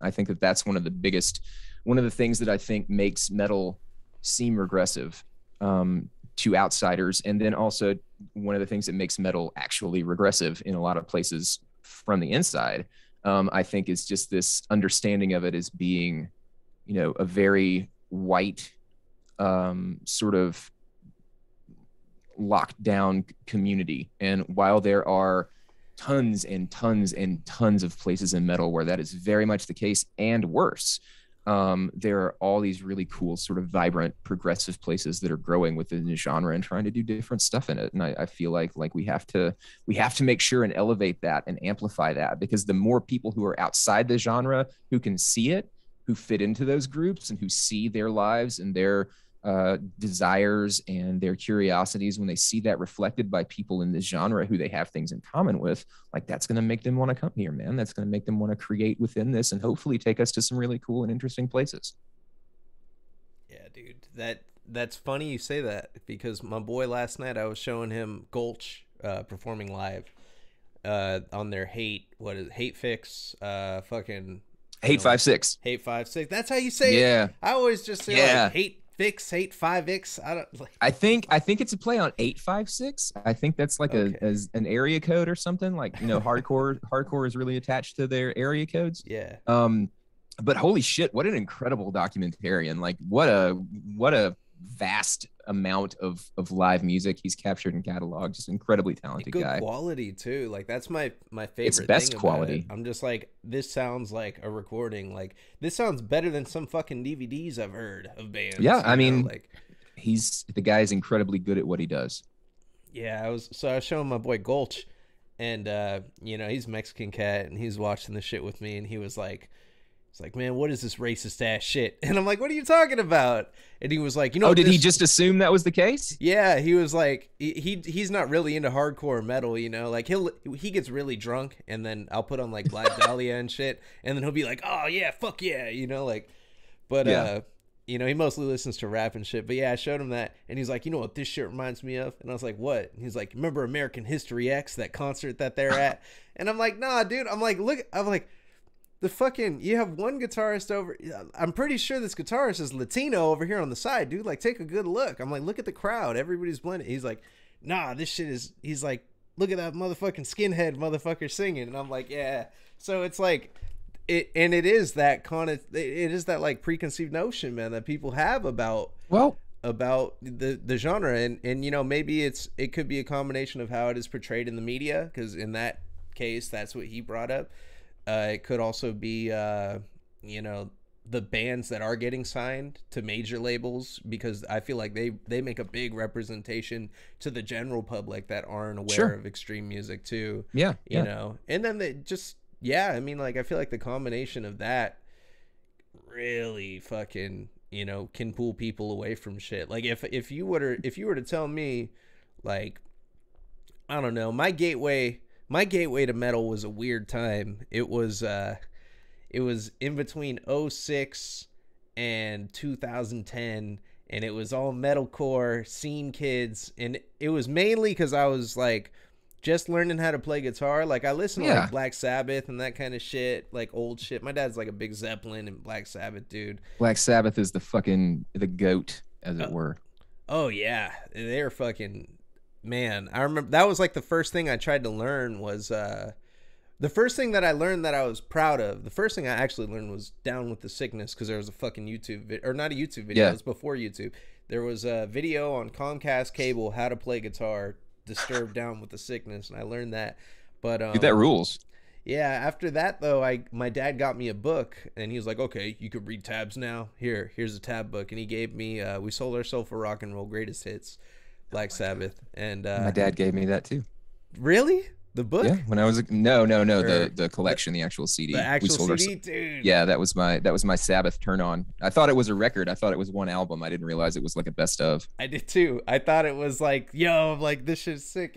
And the War Pigs solo, that was like the Hmm. first, because it's so easy to play, but it was like, Yeah, it was the first thing that I ever played that like I was like, yo, I feel the power in this shit. This is crazy. Like yeah. it was a moment like, and then I remember my dad played Paranoid for me while we were sitting. I was in the back seat of a Mustang, and we were waiting to pick my mom up, and I'm like, what are you like? Whoa, what is this evil ass shit you have on? And like, and then the part when Ozzy goes, Satan laughing spreads his wings. I was like, Yeah. like that was like a defining moment in my We in trouble childhood. now. Yeah, yeah, man. You know, That shit rips, man. It rules. but yeah, fast forward to '06, and like, I was in high school, just learned how to play guitar a little bit, and metalcore was like the big thing, and there's a lot of Christian, because I was going to church, I was in youth group, so I started listening to these Christian bands, Yeah. and the Devil Wears Prada, they were so fucking sick when they came Dude, out. that zombie EP was Yeah, way up there. that That shit hit hard. that was where they fucking peaked. I think, I really think they did the I actually, zombie EP. that was the last thing of theirs that I heard, man. Maybe I should go back and check some more stuff out. They sound like Five Finger Death Punch now. Oh, do they They really? they went to that like wrestling Interesting. intro music type shit. And like that's what I call it. Oh I'm like, God. Yeah. man, I like mean, well, it kind of it fits. That fits. it kind of sucks though, because it was like, man, they went from being this like, one of the heavier bands at Warped Tour to fucking, Yeah. like, yeah, they had the dude that sang and shit, but their pit was crazy. And then now I'm like, man, you're doing this shit. Like a lot of bands, I don't know. I liked Avenged Sevenfold back then. I listened to all that kind of like really Yeah. mainstream kind of shit. And then my I love boy, that. Yeah, I love that stuff too. my boy showed me Black Dahlia, and then like that just always kind of stuck with me for years. I heard Closed Yeah. Casket Requiem, and that song, the lyrics, I remember reading the lyrics to it, and it stuck out to me. I'm like, and then there were a lot of songs that I was afraid to download on LimeWire because I didn't want my mom to see the title by any chance. I'm like, Yeah, yeah, I don't and want. that's we can't kick ourselves as a scene too hard for that because we definitely work to project that image in a lot of cases, but also at the same time, like I want there to be some sort of emissary or some sort of like welcoming beacon for people who are curious about this music. Because yes, while there is extremity to it, there's also community, there's Yeah, also there's fellowship there. And like a lot of us, so many of us come into the super heavy stuff by getting into the marginally heavy stuff. I grew up in the woods in the 90s. We had dial-up internet, and I definitely found some really cool stuff like on MIRC, like the earliest peer-to-peer file sharing program. yeah, Um, but by and large, when heavier stuff made its way to us, like it was the stuff that was on MTV. It was Korn, it was Limp Bizkit. There were kids in my middle school who were really into the first Korn record.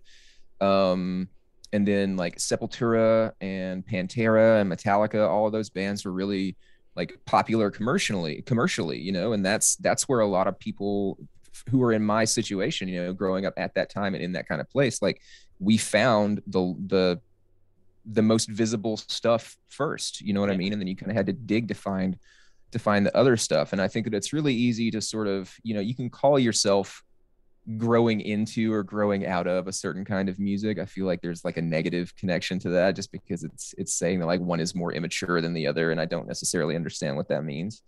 um it's really easy for us to look back at where we used to be, to the other music that we listened to that was maybe more accessible when we were younger or whatever, and be like, nah man, yeah, I used to listen to that bullshit, but It's still good.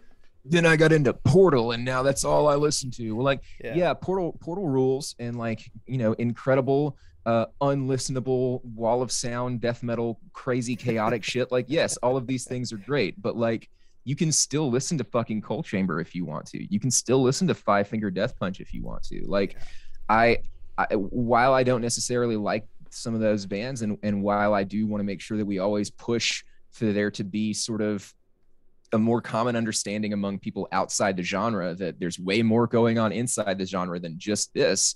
If you're 19 years old, if you're 30 years old, if you're 50 years old, and the heaviest shit that you've ever heard is Five Finger Death Punch, and you want to try something heavier, come on, like let me try and put you on something, or let somebody that I know try and put you on something. Yeah. And if you don't like it, all good. If you do like it, welcome. If you do like it and you still like Five Finger Death Punch, welcome. Like, listen to what makes you happy. And then, you know, as you continue to sort of grow and change, and not necessarily like mature, but just go in different directions, when you find other stuff that's attractive to you for one reason or another, whether it's the music, whether it's the imagery, whether it's the lyrics or whatever, start exploring that stuff. And if you like that, go there too. And don't feel like you have to like cut away the baggage of your past or something like that. Yeah. I still love some of the new metal shit that I listened to when I was a kid, man. Like, I still get pumped off that stuff.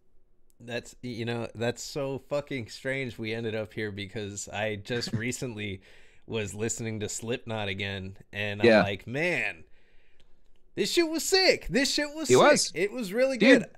When I saw Slipknot Oh, you on fucking saw them?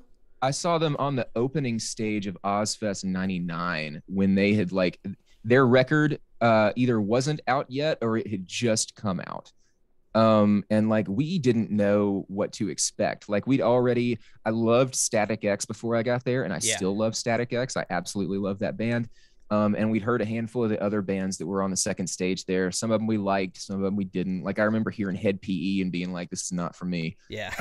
But I'm sure it's for a lot of people, I and that's liked Head cool. PE a little bit when they It came wasn't out. it wasn't for me. But like, I remember me and my buddies waiting to see somebody at the main stage. I think it was Godsmack, and there was just this ungodly racket coming from somewhere else in the complex. And so we start making our way towards that, and it's 9 fat guys in jumpsuits and masks on this tiny ass stage. And they had, at that time, like, they didn't have any kind of crazy stage production, but they did still have these little hydraulic lifts that the Yeah. two other percussionists were on, like going up and down. And I just remember thinking like, okay, I get it now. Like, this sounds like Faith No More. Okay, I get it now. This sounds like, you know, System of a Down. Oh, this sounds like Deicide. Wait a minute, you know what I mean? Like, we couldn't pin down all the different styles, and there was definitely this really catchy sort of new metal aspect to it. And there was a turntable guy that was back when he was like super into the wiki stuff, and Yeah. you get this other guy back there doing keyboards with all these spikes coming out of his head. Like, we were just incredibly stoked on that. Because it was extreme, man. Like, they were taking some of the heaviest elements of the heaviest music and saying, like, what happens if we inject this little by little with like a lot of songwriting sensibility into some of the more listenable stuff that new metal has sort of made palatable among heavy music fans. And it fucking worked. Slipknot are massive for a reason. You know what I mean? Yeah. Like, I have not heard, I haven't listened to Slipknot in a long time. Like, I loved Slipknot as a kid, and I haven't checked them out in a long time. And it has everything to do with just sort of what I'm more passionate about, not me like saying Slipknot sucks or anything like that. But at that time, like, I I remember just being absolutely blown away by it. And I know for a fact that I wouldn't be where I am musically without that. And then to see them get as big as they've gotten while Yeah. still maintaining those aspects of extremity is just incredibly impressive. You know, they're very, very talented guys. Yeah, they're crazy, man. They fucking. I actually listened to their new shit because I was just like, what the fuck do they sound like now? It's like 20 years Yeah. later. Like, what the fuck? And I like that single, that first single from the new one. Die, die, die. I can't remember. I don't, that's all, that's the only part that I remember. And I was thinking, like, all right, I can get down with this. they're And still consistent. They're I can still get like behind that. in the same vein of what they've always done. I feel Yeah. like maybe they're a little more mature. They've gotten older, but Sure. they Different stuff still, to say. I understand that. yeah, they put they have that same energy to it. Actually feels a little bit toned back, because back then they just fucking hated everybody and they're just like, all this fuck And that's this, going to fuck happen. you. You know what I mean? Yeah. You, especially when you start off in this music earlier on, there's so much about the aggressive aspect of it that you feel like you need to hook to particularly aggressive emotions, especially when you're young. And if you're anything like me, you're mad about fucking everything. Like when I was Oh yeah. 16, 15 years old, like all I was just this ball of anger and nerves walking around, like filled with hate and filled with confusion. So much of it directed at myself. You know what I mean? I totally forgot where I was going with that too, just because I started thinking about being a kid. Yeah, I wanted to ask you too. I seen a post that you made on Twitter the other day, and I'll cut this out if you don't want to talk. You don't want to chop it up about it or whatever. You made a post the other day. You said I found a box from 2013 of a bunch of crazy shit or whatever, and you're like, I'm gonna leave Oh that in the yeah. past.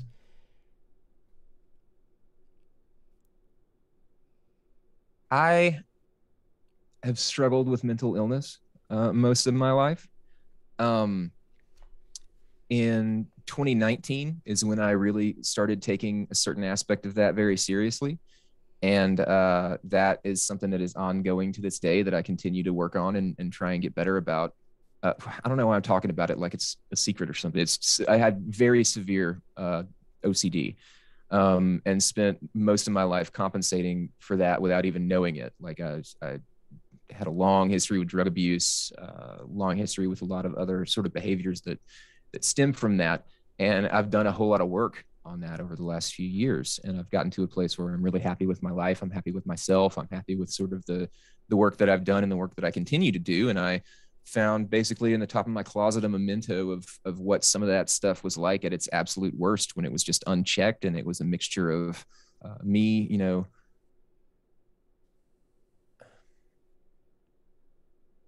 it was a weird time. Yeah, And I didn't realize that I was still carrying around certain aspects of it like that I was, but it was literal. That part of my life had literally become excess baggage. yeah, Like it was a taped shut shoebox filled with all kinds of pieces of paper that I'd been toting around for the better part of a decade. And just like when we'd move from one place to the next, I would just take it and not even question it and just bring it with me. You know what I mean? yeah, And so sitting down, what started off as a day of me like reorganizing my office ended up being this really cathartic experience of me looking back at a time in my life that was very difficult, but that also I'm glad that I was able to face and sort of work through.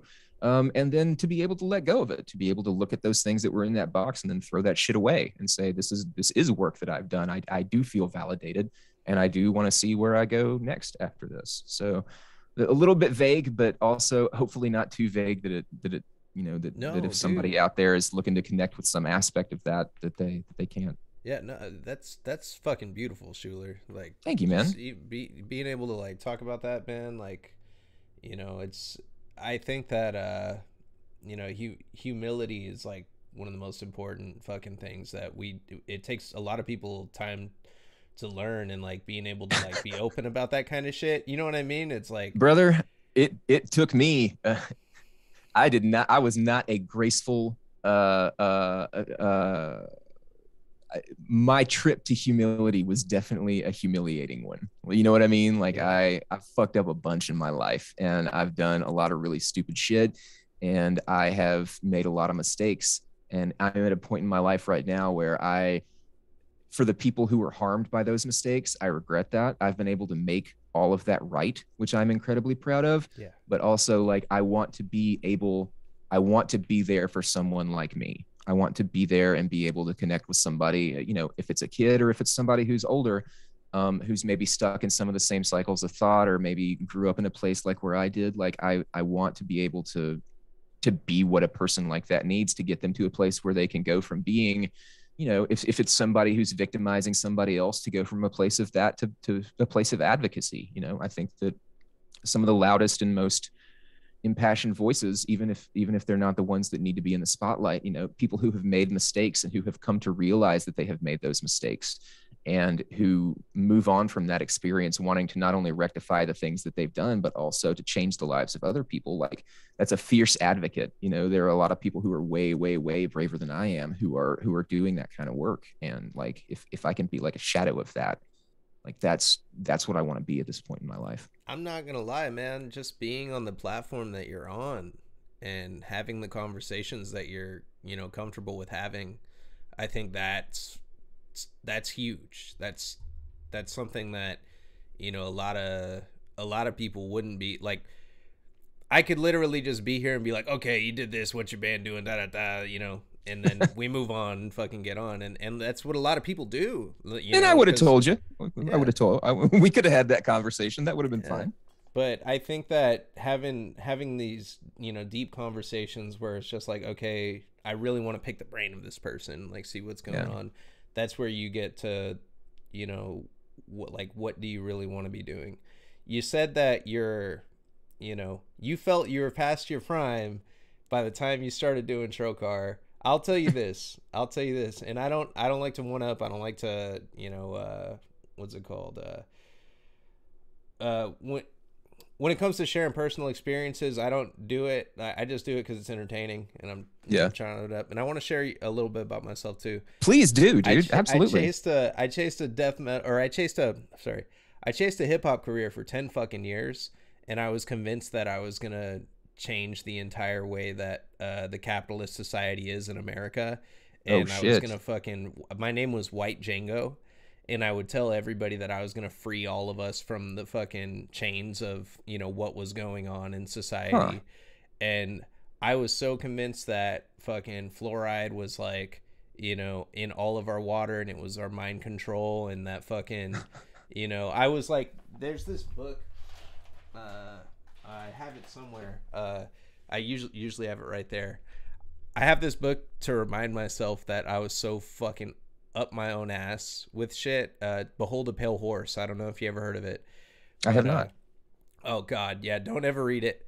It's literally a book of this one dude's paranoid thoughts that circulated through the prisons in the 80s and 90s, and then people took it at face value, and then whenever a big thing like Occupy Wall Street or like a big shift would happen, or like a big yeah, any sort of like big like anti-government movement would happen, this book would come up, and then there would be people there like spreading their shit. Now it's in the form of QAnon, and Yeah. This sounds, what you're talking about now sounds vaguely familiar, but go yeah. ahead.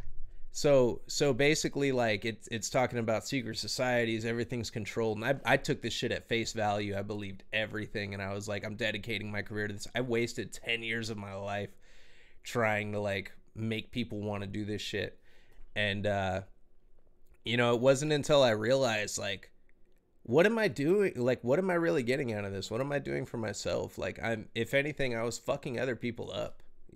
Like I was getting other people that were like focused and shit. A lot of people looked at me like I was crazy, but then a lot of people looked at me like, ooh, I want to do what this Yeah. guy's doing, and they're buying into it.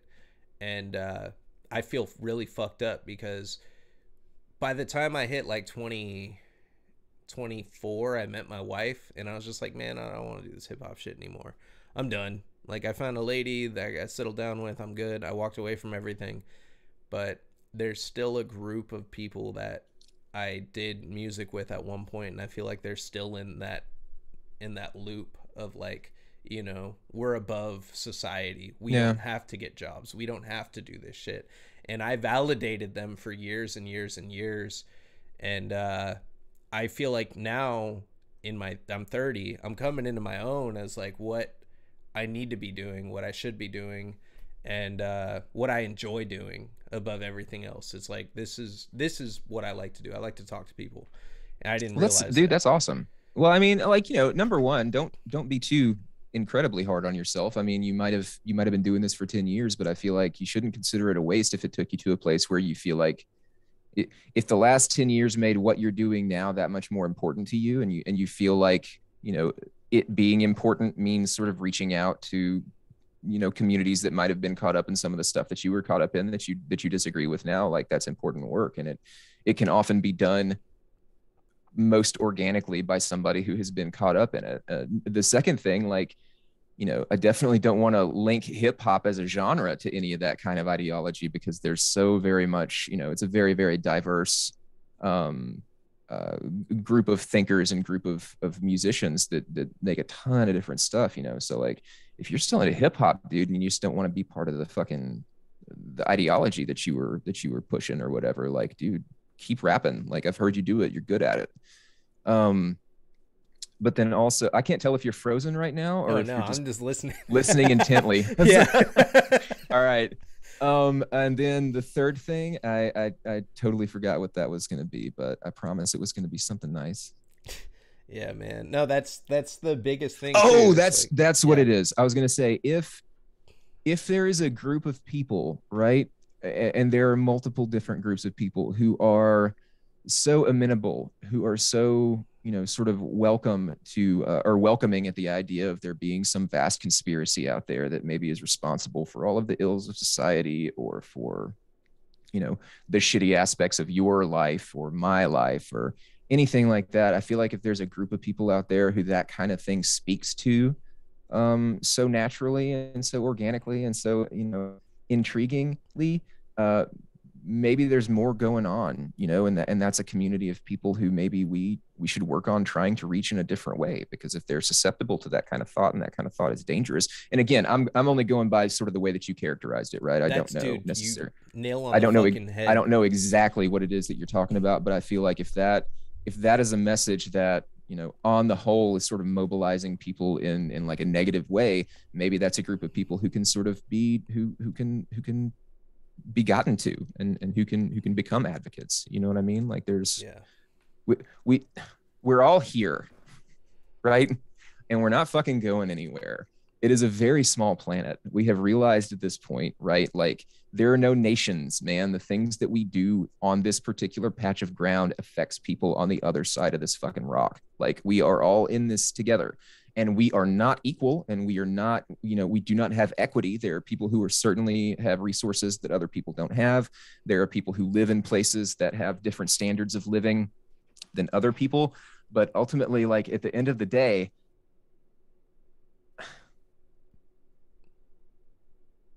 nobody's going anywhere. And we're getting to a point where the world is not big enough to just push the people who either you don't like, all the way up to people who are a direct threat to you. Like, the world is getting too small for us to be able to just sort of shuffle people around. And like I said earlier, and this is a point that I definitely want to be very vocal about, people who have been harmed, people who are in vulnerable positions, people who enjoy no privilege whatsoever, I would never ask a person in that position to try and do any kind of work other than taking care of themselves first, right? Because you have to take care of yourself. Yeah. And for those of us who are off to the sides, we have got to take care of those people too. You understand? In any way that we can. Like, that is the priority first and foremost. But that still doesn't take care of the people who are out there doing the victimizing. That still doesn't take care of the people out there who are spreading the ideologies that lead to that victimization. And so for those of us who feel like we're at a place where we're stable enough and steady enough to reach out to that opposition, or to try and figure out in one way or another sort of what motivates a person, what conditions a person into that particular kind of behavior or that structure of belief, like, we need to do something about that. If we can, we need to. Sometimes that's putting yourself out there and saying and having difficult conversations. You know what I Yeah. mean? And sometimes that's saying, I'm not the person who needs to have this conversation with you. I don't even know if I can put you in touch with the person who needs to have this conversation with you. I'm going to do the best that I can. I'm going to try. And so you try, right? And you fail. You're going to fail all the time. You're going to eat shit over and over and over again. But like, I genuinely feel at this point in my life, that if there's some way to change a person's mind and turn that person into an advocate for the thing that they used to harm, that's powerful and it's possible. And that's the kind of work that I want to do, whether it's within extreme music, which I'm not in necessarily on any kind of crusade. Like I love this shit and I've loved this shit my entire life. I happen to find myself within this world at this point, having some sort of meager platform in it. If there's something that I can say that's gonna push for the change in the rest of the world that I would like to see or would like to be a part of, or that I think is overdue, I would like to be a part of that if I can, no matter how small it may be.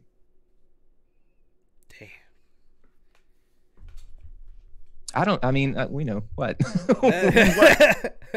No, man, that's fucking intense, man. I'm fired. You got me fired up and shit. Like, I'm like, yeah, let's do this shit, man. Then do something. Let's both do something. Like, I don't know, everybody is going to have different amounts of resources and energy that they can commit to these things. I know that you said you just had a kid. Congratulations. That's incredible. I hope the whole family is doing well. But obviously, when you have a child, or when you are, maybe like the only financially contributing person in a household, or whatever reason, you know what I mean? Like there are real constraints that are going to take place in your life. There are financial constraints, there's time, there's money, there's only so much that you can do outside of just taking care of your child and being a good partner or whatever. I don't know exactly what your household situation is like, but you know what I mean. Pretty much it, man. There's a lot of all that shit. It's going to eat up a lot of resources or whatever. And so like, if you're able with the unexpended resources that you have to try and reach out and have a difficult conversation or something like that, and you find yourself in a position to do so, try, that's what I'm gonna do, and I'm gonna fuck it up, guaranteed. I've fucked it up a whole bunch. I don't know if I've ever gotten it right, but I am at the best point in my life that I've ever been. I am happier than I've ever been.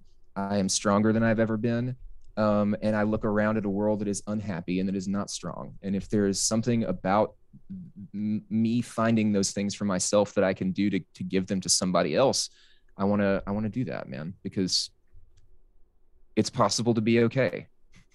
And seriously, dude. I hope that we can all get there together.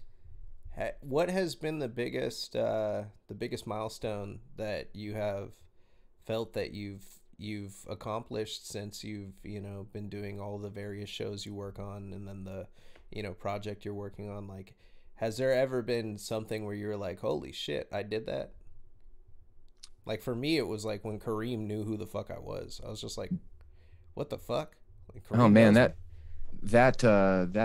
bar has been shattered and fucking scattered to the wind a long fucking time ago. I think so when me and Zach Belante from Death Comes Lifting, when we first started doing the podcast, we met each other a few months earlier. I just messaged him out of the blue and was like, hey man, I am a super big fan of your brand. I'm also a heavy music nerd, and I used to write about it, and I kind of want to write again.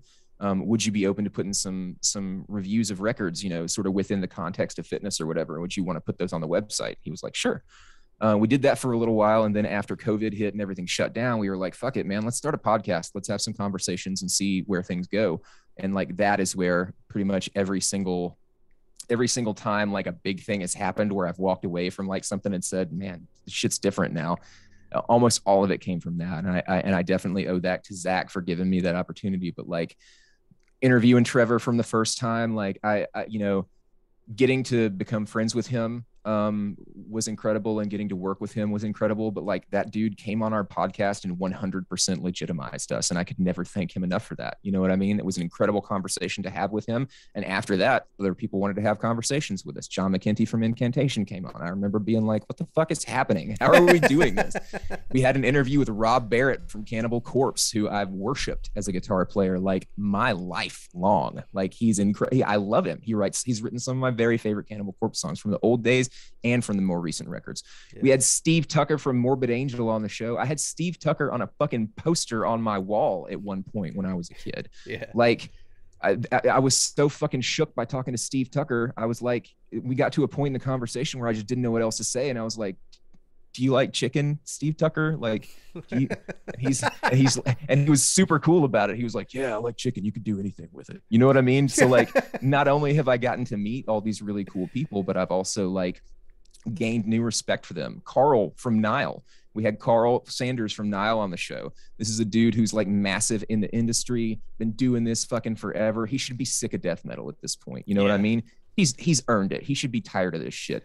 No. You talk to that dude, you have the most basic conversation about music, about riffs with this fucking guy, and he goes before your eyes from a grown man with an adult accomplished career to like a fucking 15-year-old kid who's just like, riffs, you know what I mean? Like super excited, super youthful, super energetic. So, you know, all of that has been incredible. Definitely been some really other cool stuff that I've gotten to do. So like Death Comes Lifting definitely opened the door and sort of, and got me in a situation where I was like, this is really great. I've gotten to meet some people who I've always wanted to meet. I've gotten to make some really great connections. So that was definitely incredible. Obviously, Symposium of Sickness is going to be a high water mark for me for the rest of my life, just because it was very, very short, but we had such a good time, man.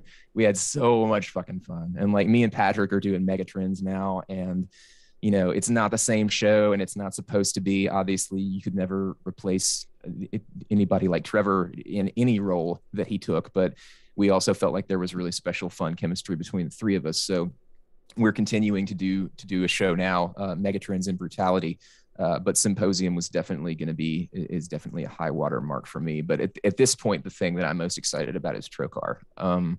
Just being able to be a part of a creative unit that's doing stuff that's really satisfying. Like every single time we have Trocar Tuesdays. If I'm pulling back the curtain, I don't even care. Trocar Tuesdays are what happens, and it's not always a Tuesday, but whenever I get new songs, new instrumentals to you know, demos that I end up putting lyrics on and singing over and everything, like having that waiting for me when I wake up one morning in my mailbox is just fucking, it's the best feeling in the world, dude. And then getting rough mixes back, it's like they have me singing on it with like these really accomplished musicians. Like, dude, Zach Simmons is in my band. That motherfucker plays drums and goat whore. You know what I'm saying? I have no business being here. Every second that I get to continue doing this band, I hope that I treasure it as much as every second that came before, because it has just been incredibly rewarding so far. Getting to hear people sort of listen to the demo and connect with it and enjoy it and have fun with it has been great.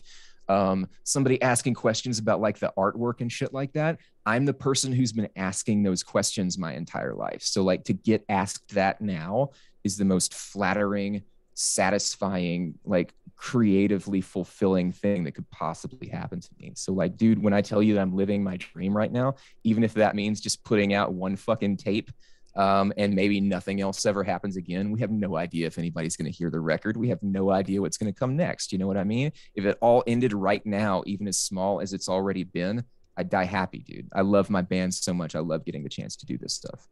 Yeah, I can't wait to get my hands on that fucking tape, man. I ordered it, and I fucking also ordered a trench foot. I always fuck up, and I do a pre-order, you know, unwillingly. I just go, oh, cool, I want that too, yeah. And then I check out, and then I'm like, fuck, I got one tape. Oh, it's not out yet. Yeah, dude, I've done that so many times where I've been like, why didn't I place two separate orders? I'm sorry, man. I hope when it gets there, you're happy with it, and hopefully whatever it is that you're waiting on so that it can come late will also be stoked too. I can't wait, bro. I've already heard it because I knew I was gonna have to wait, so I was like, I'm super stoked on that. Are you at liberty to speak about what is next for Trocar? Something is next, and it's coming. We have a record, and that's coming. There is something that's going to be coming before that, and I think that's probably all I should say. Trocar is going to be great. Everything that we do from here on out is going to be incredible. If you heard Trocar, the demo, and you fucking hated it, don't worry, man. The next thing that we do, you're going to absolutely love that. And the thing is, if you hate that, you're going to love the thing that we do after that. Just keep coming back, man. I promise we'll get to you eventually. I'll tell you too, like just the difference in the tracks in the fucking demo.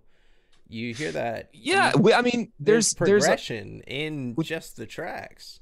There's different areas that we are pulling from, and like we had a lot of really long conversations about this, sort of where we wanted, specifically me and Jan, sort of where we wanted to pull from, and we had so much stuff that we had in common with shit that we liked. That sort of it's not like it's all super rare, obscure shit that only the two of us are into, but I can't speak for him, but like knowing that he was into some of the stuff that he is into that I am also into was like my first real connection with a person who also enjoyed that same stuff. You know what I mean? So it was just a really sort of exciting time where we were kind of just throwing out ideas of like what would be cool, what do we want to do, what do we want to hear, what kind of music, like what do I wish I was hearing right now that I'm not hearing. And you know, we got a few different areas that we're pulling from, and that's going to come out in hopefully interesting and good ways that people enjoy listening to. And you know, hopefully when you hear it, you know, you can see sort of where we're pulling from and sort of what we're doing with those influences. And I hope that people are able to hear that shit and enjoy it. And if anybody who's listening right now who wants to talk to me about like album artwork or lyrics or like any of the stupid shit that probably most people who do this stuff don't want to have conversations about, I will talk to you about that shit for hours and hours and hours, because like first and foremost, I'm a person who enjoys the stuff that other people create. So to know that other people get anything out of something that I've been a part of creating is just incredibly gratifying for me. Those are conversations that are a lot of fun. I feel like everybody grows when you have those conversations. And so like, I'm excited, dude. I'm loving it. How do you feel when you saw how did you feel when you knew that you were going to be on Night Shift merch with that t-shirt? Because I knew it was inevitable. I saw you tweet at Kareem. As soon as I seen the tweet to Kareem, I was like, oh, there's gonna be a fucking Trocar shirt on Night Shift merch, and you put like the corner of a shirt or some shit, and I'm like, this shit's gonna be on Night Shift merch any day now. You gotta whet the appetite, baby. You gotta keep them coming back. No, everything about that, like a connection with Night Shift, again, is just me being incredibly lucky and being lucky enough to have surrounded myself with other people who were able to foster those connections and actually, you know, welcome me into that world. So it's been, you know, to open up the place that is the official United States merch vendor or whatever of like fucking the Black Dahlia murder or Napalm Death or Cradle of Filth. Yeah, to be on that site is absolutely incredible. And I've had the honor of meeting Kareem in person. We've had a few conversations, and he's a super, super good dude. And I feel like if you were ever going to have a choice of the first place to have like your merchandise or something like that appear, he is a great place. And then also Taylor is a great place. Scumlord Distro, who did our demo tape. Absolutely incredible dude to work with, incredible team to work with. If he comes to you and says, hey, I want to put out your whatever, if it's a demo, if it's a tape, if it's a 7-inch, if it's a CD, fucking let that dude put your shit out, because you know, he knows what he's doing, but he's just incredibly passionate about it. Every conversation he and I have, number one, the dude's working constantly. He's always like a fucking shark, man. He can't slow down. But number two, he's just incredibly stoked on everything. So if you get a chance to work with Scumlord, I 100% suggest it. Yeah, man, I love Taylor with all my heart, bro. He awesome, did dude. We did a giveaway, or it was a raffle a while back to help out one of the homies get a car, and oh, that's awesome, man. He did for the grand prize. He contributed, and he sends a nightmare item to whoever gets his gift. So I think he sent, what was it, a dead crow, and he wrapped it up in barbed wire, and then he like put it in some other shit, and that's it was psycho shit. It was like festering, right? And yeah, he sent it. He sent it, and it got caught at the border. Just so the grand prize winner didn't get it.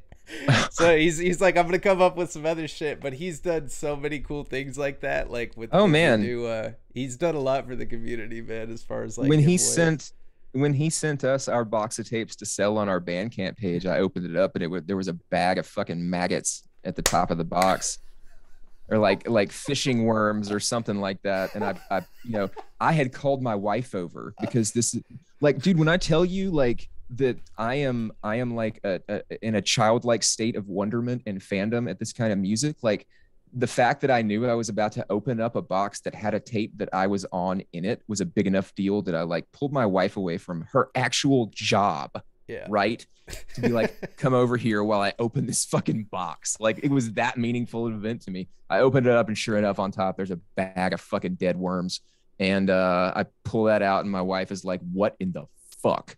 is that. So before I can even go through the rest of this box that's got my tapes in it and all this shit that I think is so cool, I got to go outside my apartment down to the trash room and throw these fucking maggots down the trash chute before I can even go through the rest of my box. So thanks, Taylor. Thanks, Scum Lord. Fucking douchebag. No, man. He's a cool dude. He's hilarious. I got another package from him yesterday, and I don't know if I can even read. Well, it had something very interesting on the label, which I don't have near enough, and I don't have memorized. Otherwise, I would read it to you. But he's got a hilarious sense of humor. He's a funny guy. He's got a big heart. He's a good dude. Oh yeah, no, he's great. I sent him the promo for that I did with Fluids, and Yeah, he responded with a voice message, and he was just laughing his ass off. And yeah. I was like, he's a big voice message guy, man. I'll be because I'm like a huge text guy or whatever, and I'll send him a message, and then I'll get like a voice recording back in response. I'm like, all right, cool, I'm down with that. Yeah, I love that. Because when he's doing that shit, you know why he does that shit? Because that motherfucker works so hard and so often that his hands are always busy. Yeah. He's gotta do voicemails or voice messages. Like he's just a hardworking dude. He's a good dude. No, seriously, man. Being an international distributor for Mm-hmm. shit, I can't. Like, I plan on doing some distro shit in the near future. Like maybe doing a release or Sick, two man. here. Good luck, But dude. That's awesome. yeah, I'm like, I just love sending mail. That's why I'm like interested in it. You know, like my favorite thing is when I do giveaways and I'm just like going to the mail with like 10 fucking bubble mailers and I'm just like, yeah, Yeah. dropping this shit off. Everyone in the post office is looking at me like, the fuck's this guy doing? He's got all his death metal shit on. He's just like dropping off of. And they Yeah. don't know what I'm dropping off. It could be That's drugs. You know? an But ominous motherfucker. but yeah, I'm like, I love that feeling of that. And then just putting a smile on other people's faces because during the pandemic, this is the whole reason I started this shit. The only thing that I looked forward to every single week was, getting my package in the mail from Night Shift because Yeah. I turned into a merch fiend in the beginning. I was ordering every t-shirt, and then it got to the point where I was just like, if that looks cool, I haven't even heard the band yet, I'm going to get it. And Yeah. every week I'd get my Night Shift and I'd throw it in the garage and let it sit there for a week because I didn't want it to kill me with COVID. And then I'd Oh my God. I'd open, totally forgotten about that. I did the yeah, same shit, man. and I would quarantine. Oh my God, dude. I hadn't even thought about that in so long, especially in those. It was crazy. Those first couple of months of COVID. I mean, there's still much we still don't know. You know what I mean? But like, I specifically remember those first couple of months when we knew it was a problem and we weren't entirely sure like how bad it was going to be. And that this was yeah, before like all of the really crazy, weird health things that nobody expected to be popping up were really like super common knowledge. I remember like coming home from the grocery store and wiping down every single thing that I got. I would go to the pharmacy to pick up medicine and I would like get home and tear the bag open and then just pour the two bottles out like on a surface far away from where I do normal shit and then just leave them there for a couple of days to decontaminate. right. What a weird couple of years it's been, man. Like fuck. So bizarre. We And find ourselves in such a weird fucking place. yeah, it made me like realize like that's the number one thing I looked forward to, like Yeah. during that time. And then even after, like when shit started getting back to normal, like I always check the mail like 3 times a day. Like, where's my shit at? Like who, what the fuck? Story of my life, man. You know? I do think it's an interesting thing, because I feel like on the one hand, there are a lot of aspects of the merchandising game and the live touring game and just the music industry writ large that are kind of predatory, and there's there are aspects of those systems that I think that everybody agrees we can do better with. Yeah. One of the things that I like about Kareem obviously is that he's a super good dude. He's ethical. He takes care of all of the people who associate with him, and that's really cool. I know that there are a number of other people out there who are in the same boat, like Taylor. That motherfucker doesn't care about making money. I have no idea if he's breaking even on any of this shit. You know what I mean? Like slinging death metal tapes is not getting anybody rich. There are situations where people are profiting off of some of this stuff. And when you have that situation unfold, you're inherently, there are going to be some issues with that. Like, why is the thing that we're rallying around sort of fed and sustained by the almighty dollar? But I feel like if this was the direction that people needed to go in order to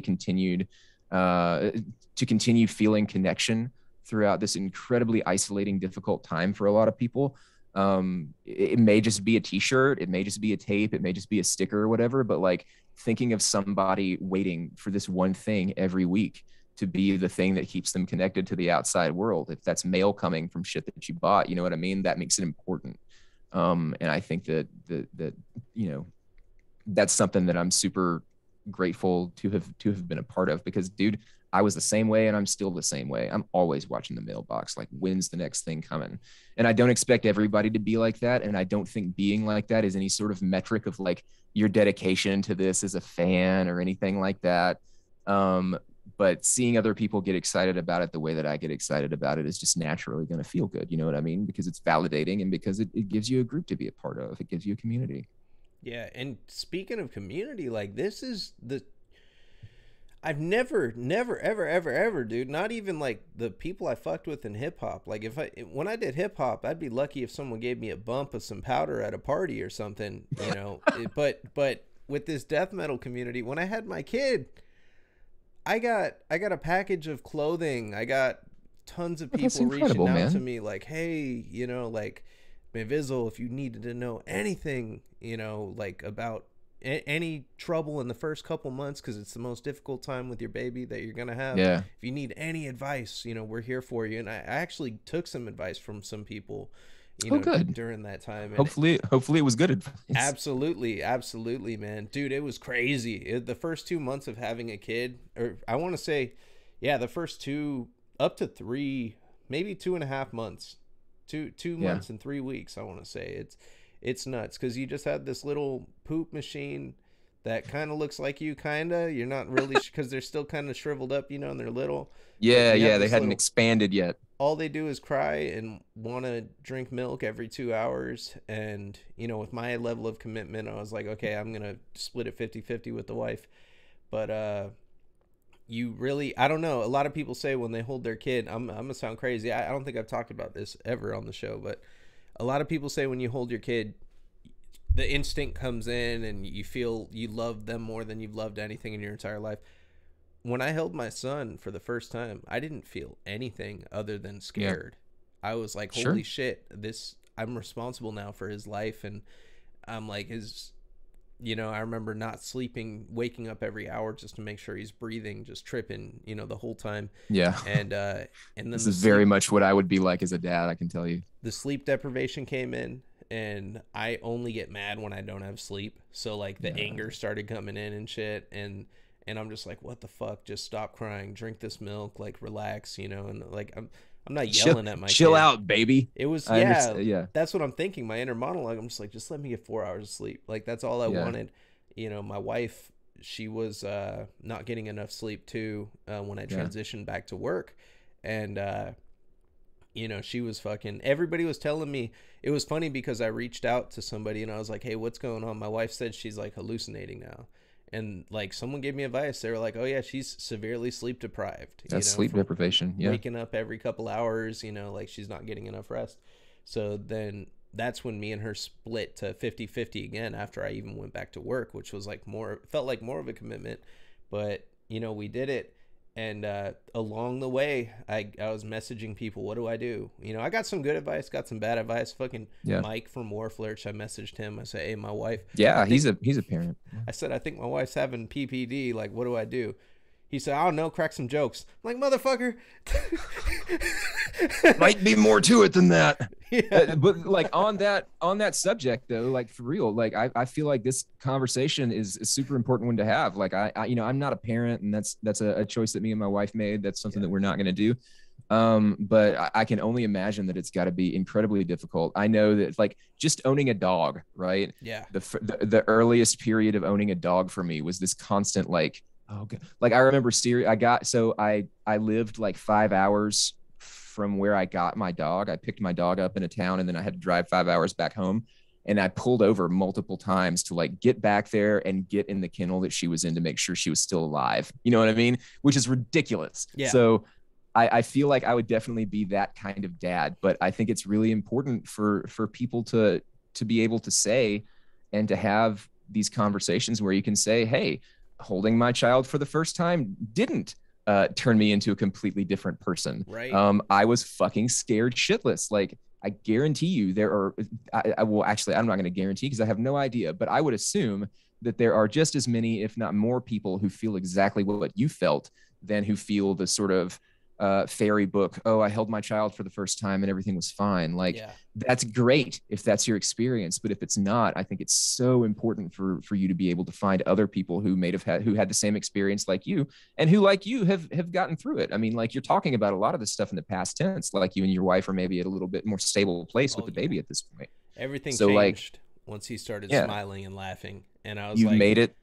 I was like, yo, this dude actually gives a shit that I'm doing all this shit. It's a Like, person. There's a yeah, person over there. That's wild. he realizes it, and then it's like, okay, now I'm like past that, you know. And the thing that sucked the most though about it, dude, and I'll tell you, like, was the guilt that came Yeah, along with that feeling of I'm not feeling what sure. everybody else says they're And feeling. that's And society, man. yeah, Like, that's the way and it's got to be horrible as a father, but my God, imagine being the person who just gave birth to a baby and not feeling that connection. yeah, You know what I mean? Like, that is totally normal.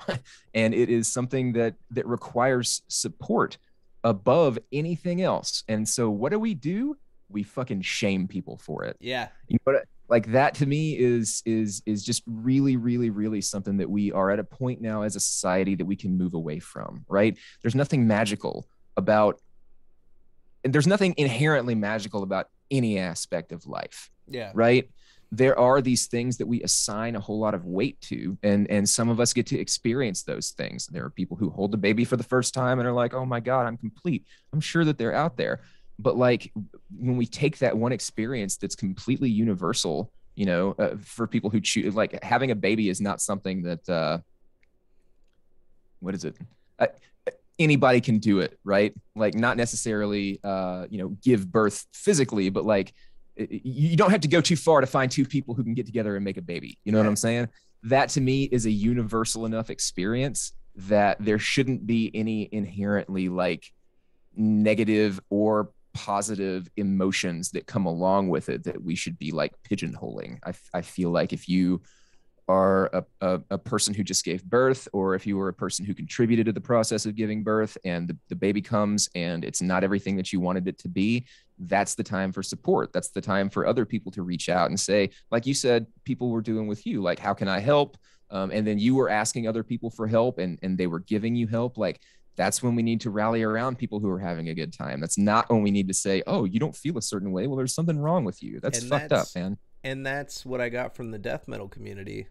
But I didn't get that from my own family. I didn't get that from my friends.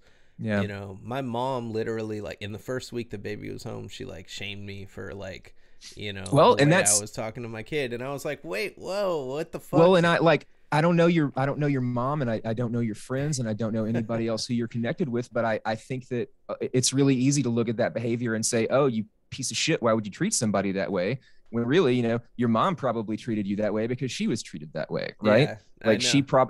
she absorbed that demeanor and that behavior somewhere else in life and is now deploying it in this situation where it was deployed on her. Like, why would we Yeah, expect something different? So like, it's having these conversations with the people who you're able to have conversations with, yeah, that gets us to a place where all this stuff starts to go away. You know what I mean? So like, instead of, and I'm not saying that you're doing this, but like, in situations where like you have that disconnect, you know, ideologically between yourself and somebody else who's close to you, whether it's your family or your friends or whoever, like, it's great when we find ourselves in a secure enough position that we can have conversations to work through that stuff, rather than just get to a point where, you know, it's going to cut you deep to hear somebody that you care about say something to you that makes you feel less than, like yeah, a bad person. You know what I mean? Obviously people are going to care what they're, a lot of time, most people, I think it's safe to say that if their mother told them they were doing a bad job of being a parent or something like that, that would affect them emotionally. You know what I'm saying?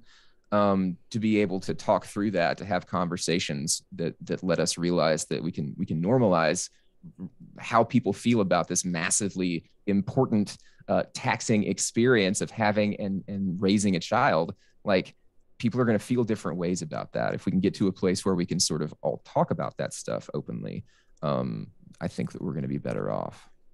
yeah, man. I wish my mom would be cool. I mean, she's cool. She's cool. I love my mom, you know, but it was like at a time of utmost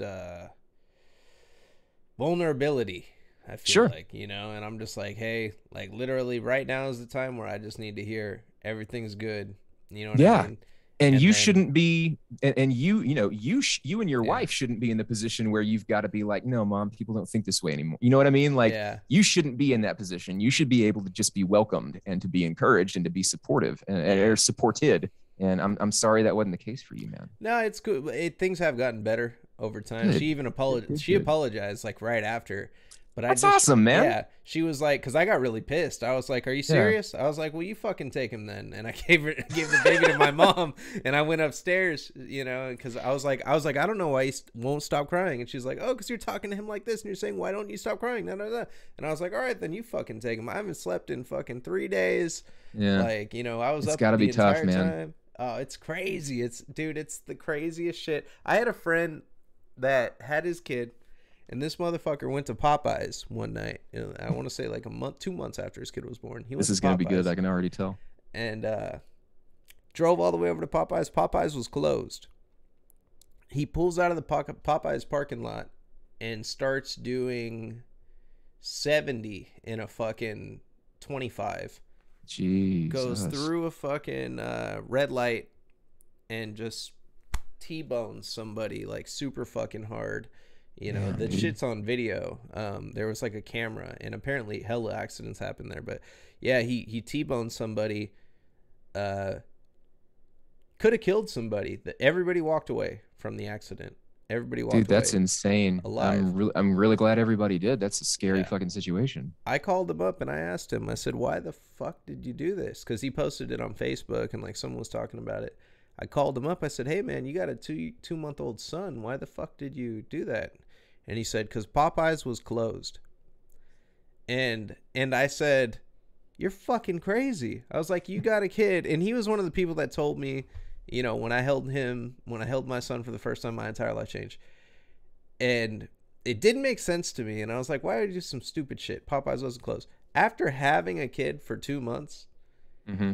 and thinking about it, I totally understand why he did that when Popeyes was closed, because it's that level of stress that gets put Yeah. on you in that first couple months, especially if you're working, especially if you got other shit you want to do. When you hold your child, like, it's awesome, but if there's shit you have to do, like you got to get your bills straight, you got to do this other Yeah. thing, you feel trapped and you're like, fuck, Yeah. well, I cannot do anything until this is done. It's Sure. almost like, like when I wake up in the morning, I can't do anything until I brush my teeth. Yeah. Yeah. Like that's the way I think about it. I can't do anything until I brush my teeth. It's like having that fucking weight on you, like, well, I can't do anything until this is done. I can't do anything until this is done. And then everything Yeah. else in your life kind of compounds up. And the way that you manage that in the first couple months, or let it go like some people do, or some people just fucking, they're pumped to have a kid and they're just like, whatever, I'm not even tripping off this Yeah. other shit, not getting done because I got this kid. I wish I could be like that, but yeah, I realize that, like, that's really like the situation I was in. I was so mad that I probably would have done that after Popeyes, but not being closed, I probably wouldn't do that. I'll tell you, I punched the wall. I haven't done that since I was like fucking 12. Punched Well, the like wall, that's you know? these are it sounds like a really crazy reaction, I think, to a lot of people who've never been in the situation. And there are going to be people who have been in the exact situation that he Yeah. was in who are still going to say that's a fucking crazy thing to do. Why would you do that? But like to be able to sort of, to find yourself in a position where you can sympathize with a person in that Yeah. situation.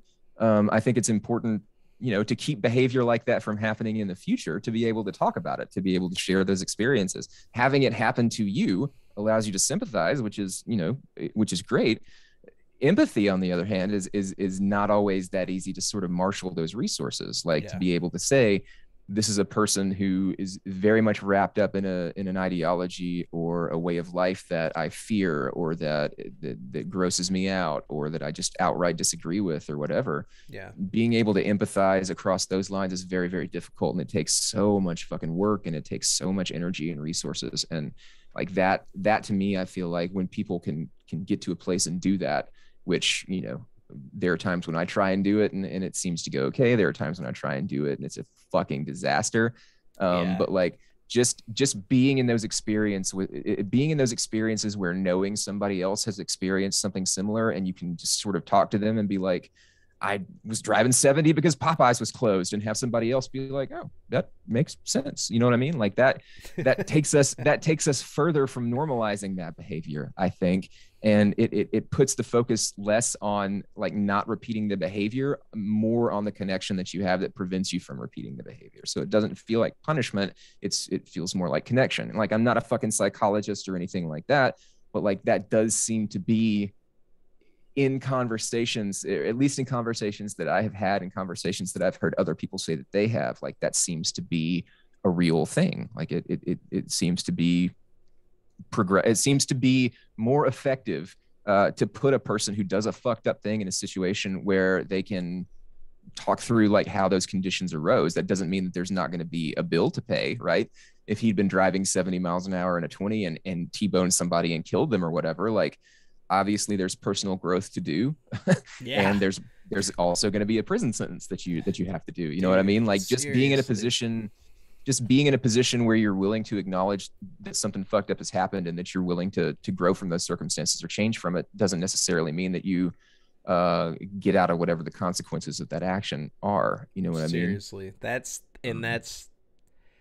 fucking nuts that you say it like that, because that was my first thought until I had been in the situation and I thought about it, and then I'm like, well, that does justify that, but also at the same time, motherfucker, you could have killed somebody. Like, what the fuck like, you do? Does it justify it? No. I don't justify it. Do you understand? But I understand. Yes. Damn. Exactly. God that's damn. the Yo, what that's the the fuck, difference. Schuler? That's the difference. Holy shit.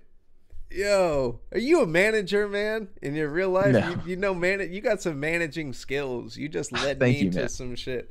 I'll try and take that as a compliment. I don't know. I've had some asshole managers before. No.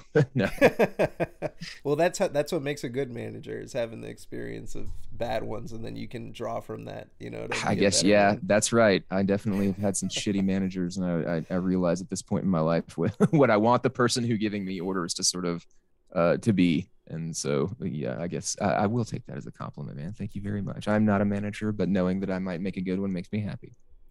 Why is Alien the best movie? Because all the other ones suck. Not just compared to Alien. You mean compared to every other movie?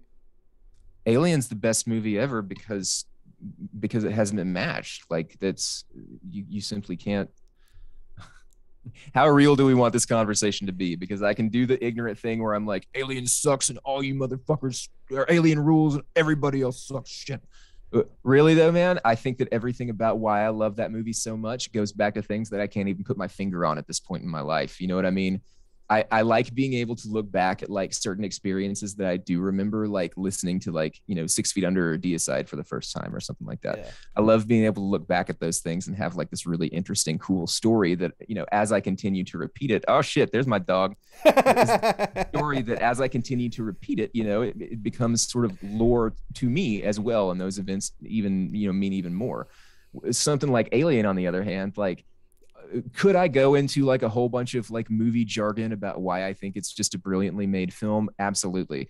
Are there a million other movies that do things similar? I'm sure that there probably are, but just given sort of the conditions of Alien's role in my life throughout the course of my life, like it was just a very influential movie for me early on. And it's one of the ones that has just never gotten old. I don't know what it is. Like I can't put my finger on it. And that's one of the things that I do like most about the things that I like most is when I can't put my finger on exactly why I like them. There's something about Alien, and then The Thing, John Carpenter's The Thing, is also in this boat where I can watch these movies millions and millions and millions of times. And it's not like they're movies that are filled with like labyrinthine complexity. You know what I mean? Like there's an alien on a spaceship. What do we do? There's an alien in this fucking encampment in the middle of Antarctica. What do we do? You know what I mean? Yeah. There's no reason they should be as like rich and repeatable as they are, but I can watch either of those movies anytime and not be bored and like still be captured and still be captivated. And I'm sure that there is some secret deep within my psyche that I could unlock to find out why that is. But honestly, dude, I don't even want to know. I love knowing that there is this thing that I love. And that thus far in my life, that love has been unimpeachable. Like I just absolutely love that movie so very much. I hope it never changes. Dude, Holy shit. That's my favorite movie of all time. And I Dude, it's know, mine too. Oh, yeah. I thought you were asking me that just to fuck with me. My dog's name is Ellen Ripley, dude. Like I'm, No way, dude. yeah, like I'm serious in this shit. I didn't Alien is know my that. No, that's jam. why I got the alien behind me because I know you I see. fucking love Yeah, I Alien. noticed. I Yeah. saw that's the original Geeker art, isn't it? Yep. Isn't that one of the early? I love him, dude. I love his artwork Yeah, too. Fucking, that's, crazy, yeah. crazy, crazy stuff, man. Yeah, dude, I love Alien. I love Aliens. I love all of the lore behind Alien 3. I feel like it turned out obviously being this really flawed sort of dud. But like the man, if that had been realized the way it was envisioned, holy shit, what a masterpiece it would have But been. Like what, I love the whole franchise, dude. but what do you think? I mean, okay, so I read the comics, right? I feel like the comics would have made a better film than 3 because the whole scene of the thing that took me out of Alien 3 was the Newt dissection. Yeah. How do you do that to Newt, man? How you gonna do that? We turned into this like borderline campy, like this is a great thing, and then it took me out of it. It took me it. Do you it did that to you, huh? Do you know, man? Do you know that the version of that scene that they originally filmed was so fucked up that they had to cut almost everything out of it? Like apparently that autopsy scene, the way that they filmed it, was on just an incredibly lifelike mannequin. And Ah, it was what the a fuck? mannequin, I don't know, mannequin or whatever, but like they had apparently the scene was just so incredibly disturbing and the effects were so realistic. They were like, we cannot put the autopsy of a child into a major Hollywood blockbuster. And they were probably right. Like, I Yeah, don't think that people were quite ready for that. And we probably aren't now at this point. But like everything about what you end up seeing on the screen in Alien 3 is is an unrealized version of what the people who were behind it wanted it to be. Like I don't know, so I haven't actually read the comic that you're referring to, but like I am very familiar with sort of the original pitches for the movie and sort of the different ways that that story evolved and became what it ended up being. And like the reason that the movie is such a fucking disaster is because of all these different cooks in the kitchen after the fact. Like yeah. the what ended up being the fucking, what was it, the dog alien or whatever, like the Yeah. original cut of the movie, it was an ox, you know what I mean? Like that, all there's so much different stuff that went into the making of that movie, and it's just this amazing cautionary tale of like behind the scenes Hollywood. Like if somebody has an idea and you put that person in a position where in order for them to do the very best work that they can do, you need to sort of pull your hands back and just not fuck with them. Try and let them do that, right? um I think that if you had given the original production, you know, the writers and the director, if you had given them sort of their druthers and let them have the leeway that they wanted to with certain creative choices, we would have had a much better movie. And that's a lesson that that Alien 3 offers, but once again that Hollywood did not pay attention to. I mean, to this day, you have movies that get completely wrecked in post production that maybe could have been something cool otherwise. I think that I don't know. I think they fucked up, man. Like just big Yeah, they time. fucked up. Oh, they Like fucked up big real time. I bad, mean, dude. not even. I mean, in general, just with the whole story direction. So the comic book has the end of Aliens happening, and then they go back to the Weyland Yutani headquarters, and Mm-hmm. then that's where the story goes. Newt, all of them survive. All three of Oh, them is it the survive. like the mall in space? It's so yeah, I think that's what happens. They all go back Yeah, to like fucking they're done. It's like over. They walk away from everything and then some new shit happens with Weyland Yutani where they yeah, actually have a queen alien that they're breeding more yeah. aliens from and it's like I And would they have get loose wanted to on the base. they could have made a whole yeah, they could have made a whole fucking they could have gone Yeah, everywhere from there and then you I'm go and I'm you pretty sure certain elements of that ended up becoming the basis of Alien Resurrection, of like the oh, space station and sort of all this, you know, the stuff that happens in that particular movie. But like, again, I haven't read the comics, but like yeah. part of what was supposed to take place in, so one version of it would have been like where you're talking about at a space station where like all the people there end up having to get together and fight the alien menace. And I think that the original plan was for Ripley to be in like a coma for all that time or most of that time, and for Hicks to actually be the main hero in that. And then at the Yeah. end of that, Ripley comes back and then they go into a third movie.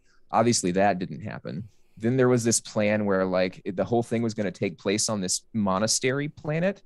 with like a whole bunch of monks who are like in these really ornate woodworked areas of like, you know, beautiful architecture and all this other stuff. And apparently the production cost alone would have just been undoable. And I think that they tried to make some other changes too. And then I think that there was going to be some version of it that took place on Earth, or might have that might have been Alien 4. There's just so much. That's what One of the things that I ends with, love most about there you go. One of the things that I love most about the Alien franchise is just like how many different versions of it there could have been, and yet what we have is what we've got. Yeah. I know, man. It's, you know what though, like, still, even just the changing of directors, Alien is better than Aliens, 100%. That is, I agree.